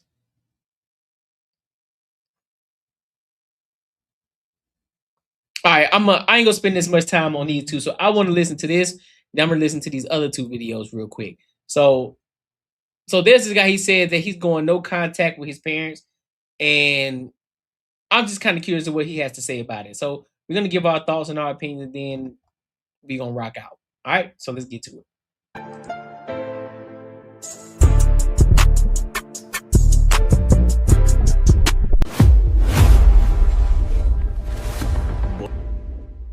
Boy, that old nigga pride gonna be the death of a lot of our fucking parents, boy. Like a lot of people my age, we kind of have a lot of issues with our parents. A lot of us are no contact or kind of distance ourselves from our parents. And a lot of them think it's like, oh, you just being soft, or you just, it's this new age of kids. They think they know it, and I don't know, bro. I just don't waste my breath going back and forth with them no more. You can think what you want to think. But as that mortality starts hitting them in their face, and they realize when they looking up and them holidays is looking a little lonely. That house is a little quiet, year round now. And that phone ain't ringing, niggas ain't checking on them. And that mortality start hitting them. Like I said, that's really what it is. You would think that would make them be like, you know what, maybe I should try to change my old nigga ways. But no, they stand and they dig deeper, boy, that old nigga pride. And the wildest thing is a lot of us, especially like millennials, a lot of us are we give the grace, we give the understanding, like we get you had to do what you had to do, but it be the gaslighting. Number one, the gaslighting and the refusal on their end to like work with us. Number one, admit shit and then work with us to be better in like where we are in our lives now. Like building that relationship for the now and where we are now and working towards making that better. But that would mean they would have to put their pride to the side. And that nigga pride is strong, but it's like a parasite in these motherfuckers' brain. That's what because a lot of them still look at us as those kids, right? Like, and we know how a lot of us grew up with, just expressing how you felt was disrespect. But see, now we grown ass men and women, and it's like you express yourself, and in their head, it's like you still their child, you still their kid, you disrespecting me.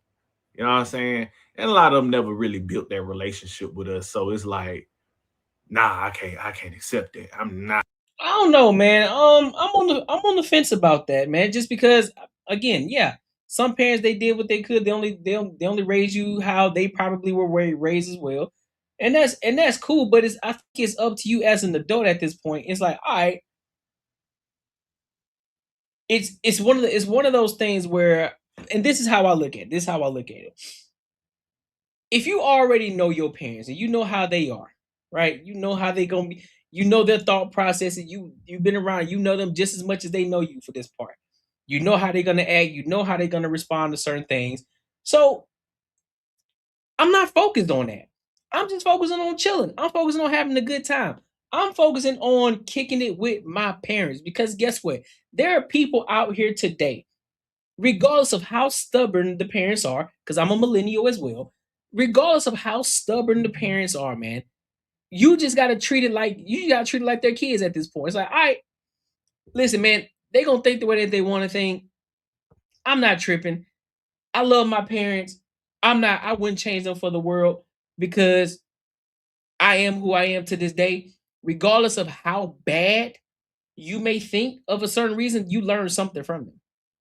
You learn something. You became a great individual for a reason. Regardless of how they love you, or you think that they didn't love you the way that you needed to be loved, whatever it is that you think, move all that BS to the side. Listen, if my parents didn't come up here to visit me, guess what? I'd be trying to go down there and kick it with them all the time because I don't care what nobody says. Everybody wish that they can go kick it with their parents. Because when that time comes and life is gonna hit everybody, you're gonna be like, dang, man, I wish I can hit up my mom's, or I wish I can hit up my dad, man. I wish I could just kick it with him, man. Just sit back, have a drink with him, like kick it, man. I don't care about all that other BS that's going on in the world right now. I don't care, dog. I just want to feel that presence with my family member. All that other BS that y'all upset about, let go of that, man. Let go of that junk, dog. Let go of it. It's over. You too grown. You too grown to still be traumatized about what happened to you as a kid. You too grown.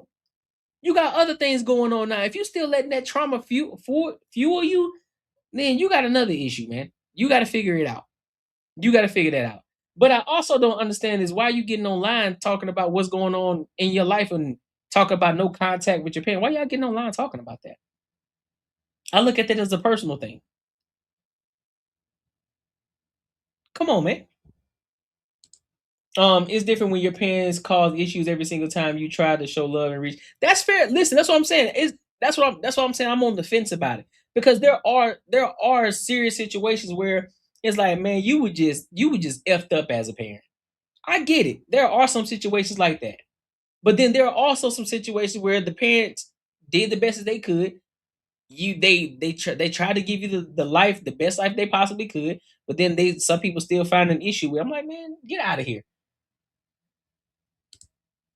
You cannot know what you don't know. Everyone needs a functional psychology toolbox to be socially inaugurated. He said, I even prayed about this in my own personal situation. I feel it. You can be 30 but have a mentality of that's a fact. That's a fact. You can be 30 with the mind of a 12-year-old. You can be 50 with the mind of a 22-year-old. Yep, that's a fact. You disrespect. And you know, back then they ain't apologize. They just, do some shit that make you hungry. Nah, bro. Nah, like we grown now. You gonna have to take this accountability or get the fuck on. And see like that right there. I already know how to. If you already know how your parents operate, man, listen. You know how to listen, man. This is what I'm talking about. Y'all be making issues for no reason. No, you gonna take this accountability. Listen, if you already know how they are and you know how they apologize, because everybody doesn't apologize the same way. We know that some people are stubborn. Some people, it's hard for them to say, man, oh, my bad, man, I'm sorry. But in other ways, they apologize a different way. It's like, hey, listen, you trying to go get some grub, or you trying to whatever that looks like. It's an apology. So you gotta be able to sift through the BS and like, all right, I get it. This is when every time they do something that they know they were wrong on, then they come and offer me to go get some food or something like that. You know what I'm saying? And so that's where you gotta be able to be, that's where you have to be able to be emotionally, I guess you could say emotionally intelligent. And like, all right, you know what? That's their apology. I'm with that. I got you. So that's their apology. Cause listen, bro, our parents ain't perfect. They're not. They're not. They're not. Then they never will be. They're never perfect. And we aren't perfect either. We weren't always the best kids. Let's be 110% honest. We probably drove them up the wall too.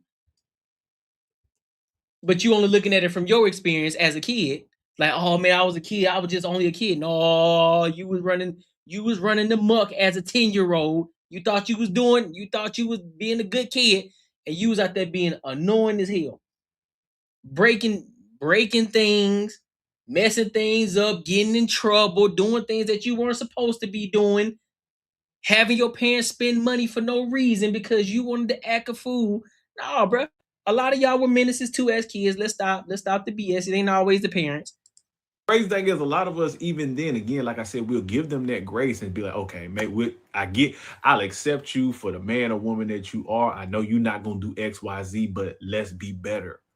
You know what I'm saying? AKA, like, be better to your grandchildren. Okay. And they won't even do that. They won't even change and be better for them. Okay. And you get tired of that cycle. And that's why, like myself, I just said, fuck it, bro. Like, I'm good. I don't, you know what I'm saying? Like, I don't need you. Never needed you for anything, honestly, if we being, but that pride, boy, that shit is strong with them motherfuckers, especially that Gen X, boy. That shit is strong. Cause they ain't even got no money. So like most of them ain't even passing nothing down to us. Shit. Well, of course they ain't passing nothing down because they ain't have nothing. Bro, we just started getting to the age where we can see people are actually starting to invest their money and actually save their money the right way. They weren't being taught that. You do understand them Gen X parents, they parents were dang near slaves. They were closer to slavehood than we were. So of course the way that they grew up is far different. So this is why we got the best of both. We got the best of both worlds. We got that hard not being able to go outside before the internet times happened. We was able to go outside and have fun, drink out the water hose, all of that good stuff. And then we're just old enough to understand the what you call it? The age of the internet, social media. So we live the best of both worlds. So we can see all this, and we think, just coming from our perspective, it's like, man, damn, bro, you should have been a better parent. Yeah, cool, you can say that, but looking at from where they came from, it's kind of hard to say, especially if you're from the South. It's different. At least with the boomers, they gonna pass down. They still got some assets and shit. Them Gen X, boy, they be struggling. You know what? It is so ass backwards because we are the children, and we'll turn around and do the healing, go to therapy and shit like that to come back to these very same parents, just to for them to give us they ass the kids, and then we just like fuck it. You feel me? Fuck it. But I'll tell you one thing that is done with me. Definitely has made me just be better to my children. That's a fact. That's a fact, Sue. I grew up the same exact way. You have respect for everybody. Don't matter who it is. You have your respect. That person gonna believe what they. I was always taught, like, listen, man, once they get past a certain age, I was always told, once they get past a certain age, listen, they gonna be who they are. You can't change them. You just gonna have to live with it. And so therefore, we understood how to maneuver around them. It's like, all right, certain topics we ain't gonna bring up around them because they get silly about certain things. Yeah, sometimes you can have a conversation and really let them know what it is, but respectfully. But most of the times it's all about having a respect for them. Because guess what? We got a little older and we start to smell ourselves a little bit because we've been wanting to tell them how we felt for so long. Because when we were 13 to 12 years old, we've been wanting to voice our opinion or voice what we thought or voice what we felt. And they were just like, no, who you talking to? You don't know what you're talking about, little boy or little girl. You don't know what you're talking about. So therefore, we couldn't wait. We couldn't wait to get out of the house. We couldn't wait to start making our own money. We couldn't wait to start doing things on our own. So that way we could come back and say, well, I'm doing this now, and I can say what I want to say. No. If you have real respect if you have real respect and true respect, you just let it be what it is. Yes, ma'am. No, ma'am. All right, cool, mom. What's up with it? And you don't care about the BS no more, man, because it's your parents.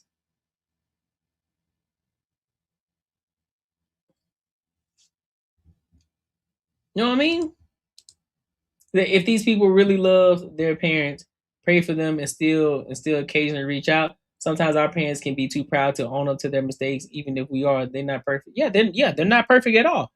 And that's what I have to understand. That's what we got to understand. Our parents ain't perfect, and we can't expect them to be. Just because we went to therapy, don't mean that they gonna do it. Cool, we can give them some insight on some things, but they're gonna be stuck in their ways. So you just got to know how to maneuver. But I'm not gonna go no contact though. I'm still gonna reach out because I'm sorry. I'm sorry. They're still my parents. To them, I'm still the kid, regardless of how I feel about it, right? Regardless of how I look at it. Yeah, I'm a full grown adult taking care of business, doing what I gotta do. But they are still older than you. They are still years ahead of you. So they still gonna look at you like a kid. They're still gonna look at you as their kid. No matter how old you get, they can be 100 years old and you 72. Guess what? They still gonna look at you as a kid.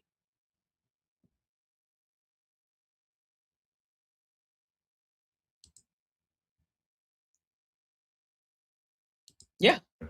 And sometimes you gotta let them, and sometimes, you gotta let them change on their own. And breaking that bullshit and just being a better parent to my kids, because you don't have to just do what you was taught. You know how you felt as a child going through that and experiencing those things. So you don't have to repeat that shit to your children. You might not know the direct path, but I don't need to do that shit.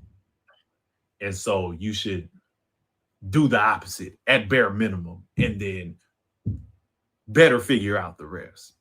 Is there anybody out there who got divorced and Yeah, I mean, there are some parts in there I agree with, but ultimately though, it is what it is, bro. It is what it is, bro. Don't get so caught up in your own high horse and your own BS because you feel some type of way of how you were treated as a kid and your parents don't want to do certain things or they don't want to improve themselves. Listen, they 60 some years old. They done seen a lot of things in life, man. They done seen a lot of things in life.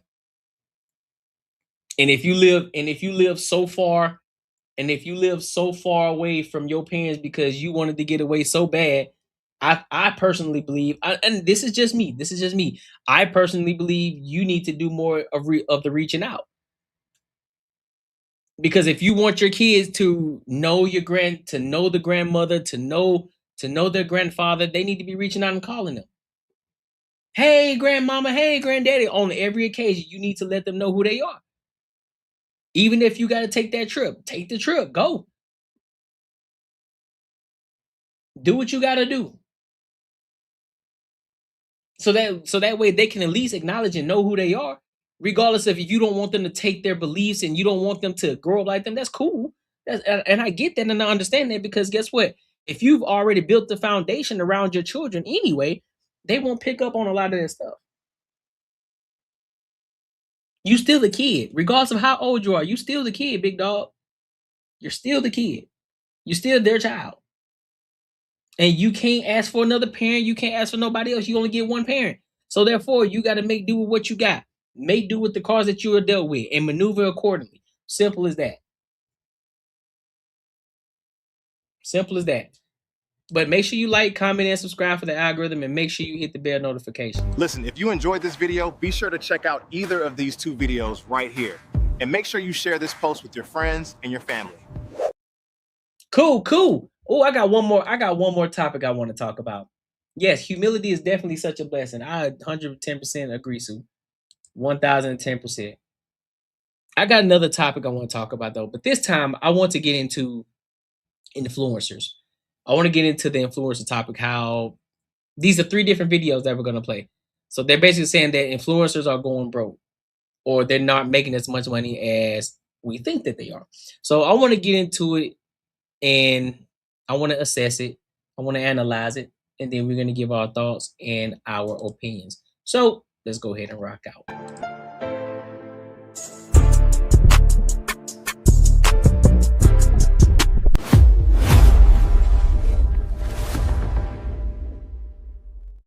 Get on here complaining that how y'all have to go back working a 9 to 5 because you started hauling and spending money like your ass is Dwayne Wade or some shit. Y'all start getting paid from these social medias and then it's like everything just goes out the window and you just start feeling like you above everything as far as finances.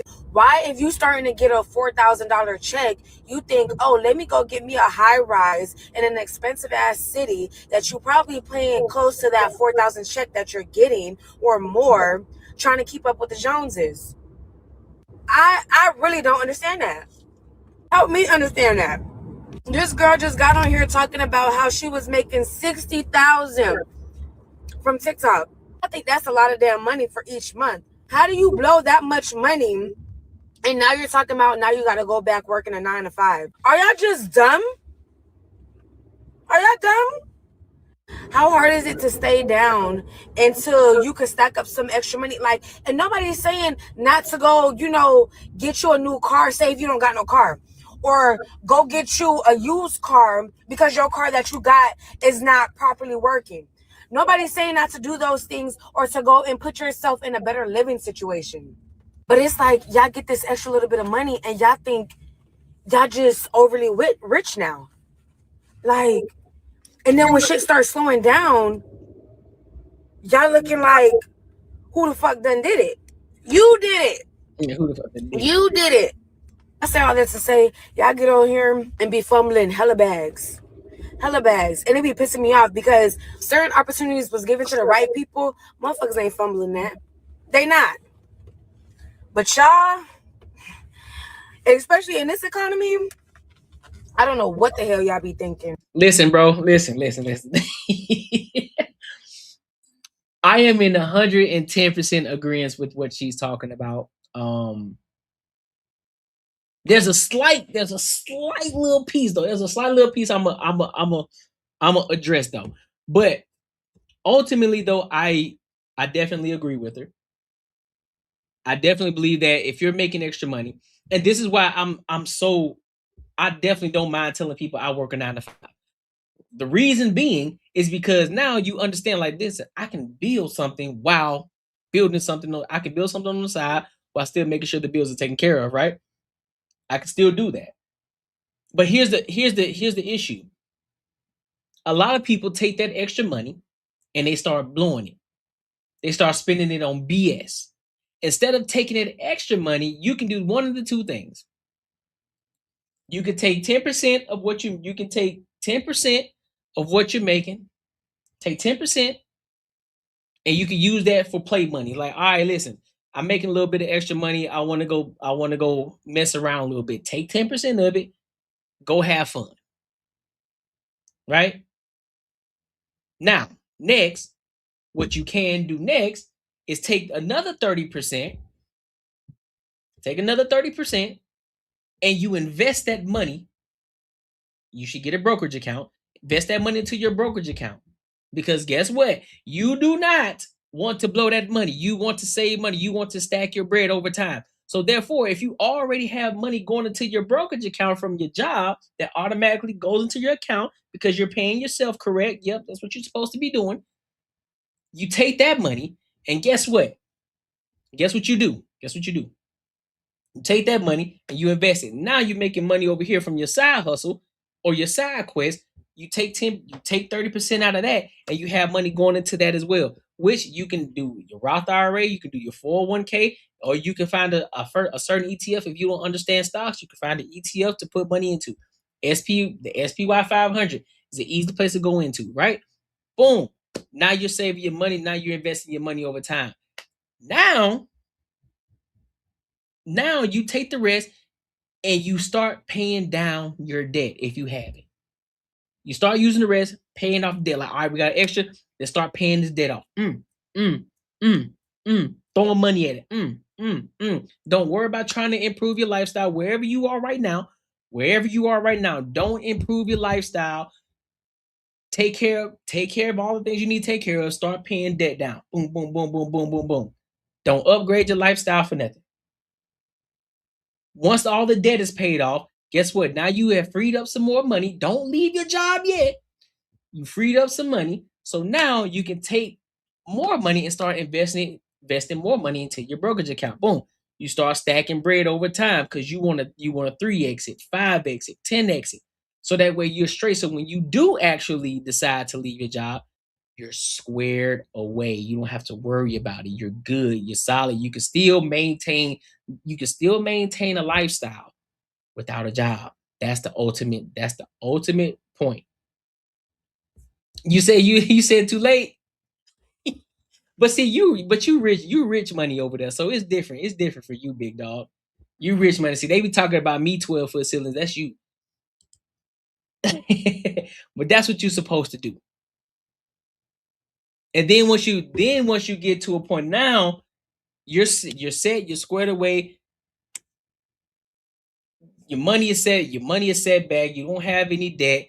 Now you can just continue to build on top of that and compound that over time. Continue to keep investing your money because now you're making money. And now on top of that, because you've been focusing on building that side quest, you should be making more money now. So now you're able to continue to keep investing, boom, boom, boom, taking your 10%, having fun with that money, living off that 10%, and investing the rest. Which it'll be easier to grow that money because now you don't have debt. And now your money just accumulating over time. Boom, boom, boom.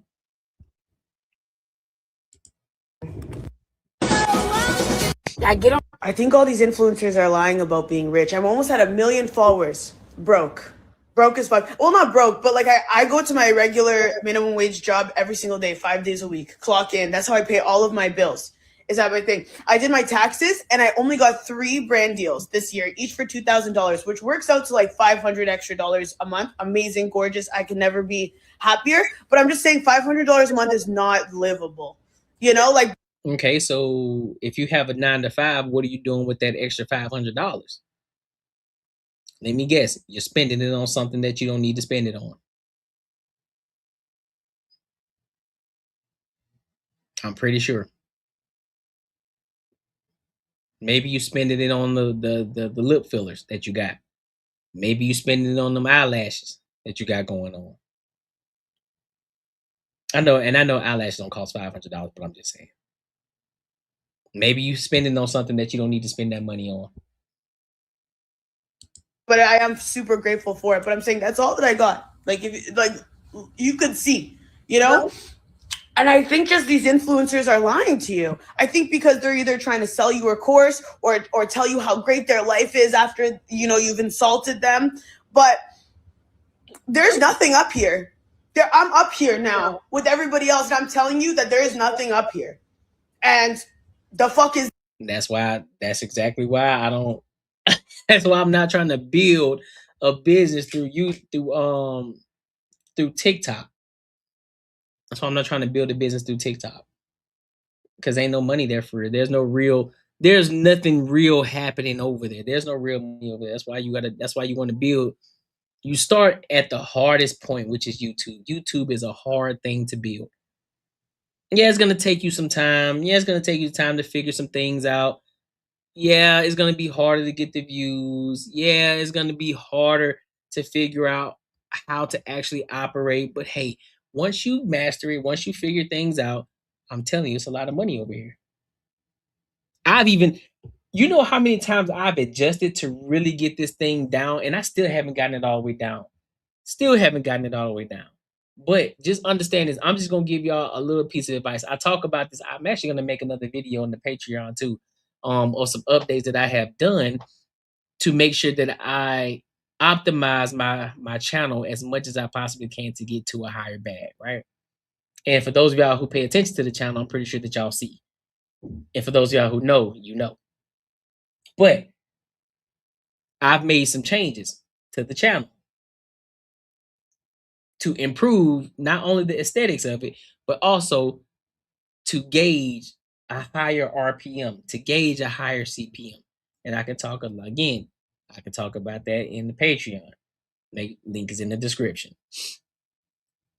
Just understand this. If you don't know anything about YouTube, if you don't understand how people actually make money, now of course you make money through super chats, you make money through brand deals and sponsorships, but another thing as well is the AdSense, and all ads are not created equal. That's all I'm gonna tell you. All ads are not created equal. That's all I'm gonna give you right now. That's all I'm gonna give you. If you want the rest, tap into the Patreon. All right. Did y'all see that video of that girl asking how all the OG influencers were making $30,000 to $50,000 a month and now they're broke and e-bagging on TikTok? Like, what happened to all that money? So as somebody who accumulated yes, you over do. 2.5 million subscribers on YouTube back in 2015, and I was literally living in LA, so I witnessed a lot of this, I'm going to give you guys the breakdown on what happened with that money. I can't speak for everybody, obviously, but just what I've seen. When I moved out there, I thought I was pushing it with my $2,000 one-bedroom apartment, but I had people living in the same building, just at the top floor. I was on the 3rd floor, but they were at the top floor paying $20,000 a month. And then I had some friends that lived in mansions just for the sole purpose of wanting to be able to throw parties and have people come over and make content in there. Literally paying people's yearly salaries, like $30,000, $40,000 a month just to rent this huge house. So for those of you that were also wondering, like, why do a lot of these influencers have big houses, but they're fucking empty? Not even joking, to get some good quality furniture in there, it's going to cost you like $500,000. And don't even get me started on their Uber ego. It's like people reach a certain amount of followers and all of a sudden they can't use Uber X. Ew, we can't pull up to this party in a Prius. Order an Uber Black. Why would we spend $250 to pull up to a party when we could spend $19.99? Half the cars that you see these people whipping around are rentals, and they're spending like $300, $500 a day just to whip it around and try to act like there's somebody they're not. Babe, just because you hit 200K doesn't mean you need to go and get a C300 for Mercedes. Like, it's okay. You can drive your paid off Toyota. Maybe 1 out of 10 of my friends actually cooked their meals at home. Everybody was constantly going out to eat or hiring private chefs. Man, listen, bro. See, that's what I'm saying. They just buy it. That's what I'm saying. Everybody up here talking about, oh, it's inflation. Inflation. It's because of it's because of Trump is why the reason why we can't afford gas. It's because this is why we can't afford to buy milk and eggs. And I only buy 5 things and it costs me $200. Where? Look what y'all are buying. Look what y'all spending y'all money on. You buying mansions, $20,000 a month? For what? You can't even put furniture in it. Just to create content. Man, you better get out of my face. So you can live a lie? So you can live a lie. So now you gotta work yourself half to death just to keep up with the Joneses, because guess what? The moment that you fall off, the moment that you say, you know what, let me get my life together and let me go back to work. Let me go get a job. Now they finna be clowning you. Oh, you were talking about you were doing it. You was driving Lamborghinis. Now you should be driving a Toyota Camry. Instead, you could take that money. You can invest that money, take that money and stack your bread up. So therefore, if a situation comes where you may have to take a break from YouTube, you straight. You like, man, shit, I'm good for real. Like, I really don't have to. I can live off the rest of my videos and I be straight. I make 6 figures a month off my videos. You get to that point, you straight. But y'all being dumb for the attention and clout. Listen, bro, I'd rather have the money than fake like I got it. I'd rather pull up in some normal, and know that I got it and be like, shit, I'm chilling, having a good time, versus the people over there who trying to fake it, who are trying to fake it till they make it, doing everything they can to make it seem as if they well taken care of and they struggling. Account in a negative. Nah, pimp, I ain't with it. I ain't with it. I'm not. When you start making all this money, a lot of people tend to forget that it might stop one day. So they're still going on these expensive vacations, buying all this designer, even if it's starting to dwindle, because they literally got used to that lifestyle. Girl, when I tell you, the second I had enough money to buy a property, I bought one. I could only tell so many story times and do so many get ready with me's before people fucking lose interest, okay? I had to be realistic about it. But I could see how most 21-year-olds are not thinking. Yeah, because nobody want to hear you get ready with me all the time. Don't nobody want to hear your TikToks, man. You ain't the things that y'all are talking about right now. This is why I like doing what I do, right? Because there's always going to be something to talk about, correct? That's one thing. Two, the information that's being given is coming from my perspective, but also there's a lesson that can be learned in the conversation. I told everybody from the jump when I first started my YouTube channel, I wanted everybody to see the growth in real time. I wanted everybody to see me from the first video, and I wanted them to see me grow over time. How I improved. I didn't come out the gate talking about, oh, bro, I'm a millionaire, I'm making bread. Nope. I got a 9 to 5 just like the regular individual. I'm telling y'all, I'm building something. That's what I'm doing. I've been building. And then building don't stop. And then once this building is a well-oiled machine, guess what? We still gonna continue to keep building this. And we're gonna build other things. And then we're gonna take other ventures. We're gonna invest in other things. So that way the money can continue to keep growing. That way we continue to keep building. We ain't just gonna stop. Like, oh snap, bro. We here now. We making this type of money. That don't mean we gonna stop. That don't mean we gonna kick our feet up. We gonna keep working.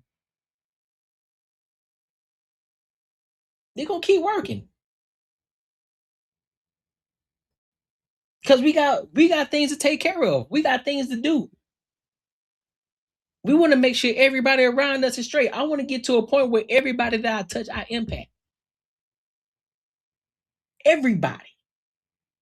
Anybody that will be tied to the name Courtney Iger, guess what? You're gonna be like, oh yeah, I know you get into it. I know you get into it. You attached to him 1000%. I know you get into it. And especially if you in my inner circle, you're gonna be straight. That's what we're working for. That's what we're grinding for. This ain't no short-term thing. This ain't just, oh well, let me get a few quick sponsorships. Nah, G. We working over here. And it's gonna take time. That's cool. I know other people can look at it like, well, this person is growing faster than you, Courtney. I don't care, bro. I don't. Because it allows me the time to really fine-tune my channel. It really helps me to really see what's going on, what really works. So that way I can truly gauge what works and what don't work. I can truly gauge and be like, you know what, that one gonna hit. Or this one not gonna hit. Based off of the analytics and what I see. Being able to gauge how much money I know I'm gonna make off the rip. That's the point that we're trying to get to. Where I'll get to the point where I'm able to teach everybody, right?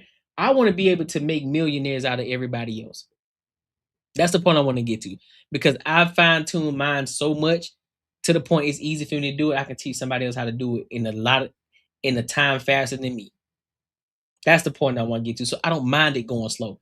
I don't care about everybody else who then jumped up to 20K in 30 days. That's great for them.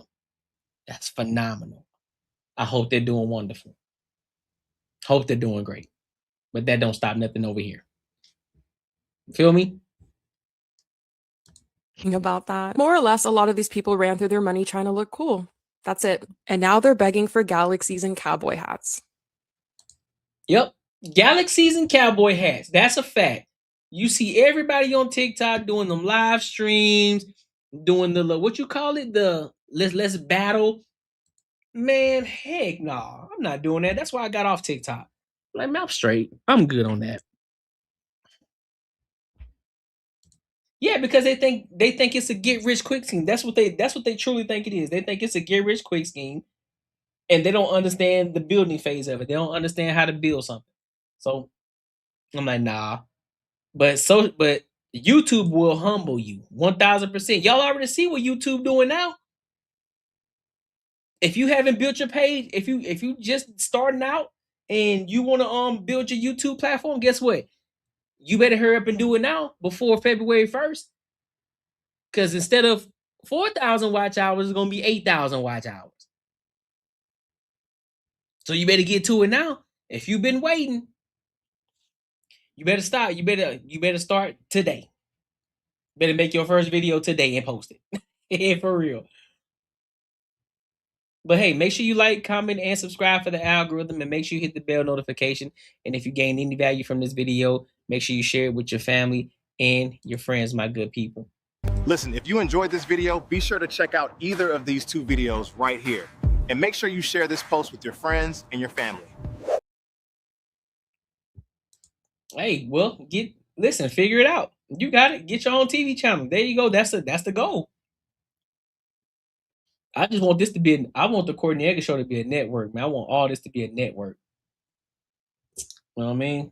I want a network. This is the platform, and then we turn it into a huge network. I love that. I'm telling you, man, I want my channel to be the place where people come to and they get put on. That's what I want. That's what I want my channel to be. Overall, it's like, oh, you go over to Courtney channel. Oh, you for sure finna grow. You for sure finna get put on. That's the type of channel that I want. That's the type of impact I want for people. Regardless of no matter what type of walk of life or what they got going on, if they come over here to the Courtney Iger show, it's like, listen, you ain't doing nothing until you go over to the Courtney Iger show. Like, oh, word, I need to tap in with them. Yeah. That's what we need to be at. I'm bad for being tired. I was watching more drunk people. Nah, man, you good, bro. Hey, if you have any of those videos, man, just send it to me in the Discord, bro. And I can react to them, or we can react to them on the Banter and Barter show. You know what I'm saying? But yeah, man, tonight was fire. Tonight was good. I really enjoyed tonight, man. I be having fun doing this. Should be fun as hell. I ain't gonna lie to y'all, man. I appreciate y'all for kicking it with your boy tonight. These are shit ton. I'll send them to you. Yeah, for sure. Yeah, definitely send them to me, man. Yeah, if y'all got any videos, man, send them to me. If y'all want me to react to them in real time, you want to get my perspective on them, send them to me. But we said I have 100 scripts that need to come to life. Well, get to it. Get to it. Well, all right, my good people. I appreciate y'all for kicking it with your boy. Make sure y'all show love to the uploaded videos. Go hype them up. Go share them with your people. Let everybody know, hey, Courtney Iger show is the place to be. Go show them love. Go do all of that good stuff. And I appreciate y'all. And until next time, I'll holla.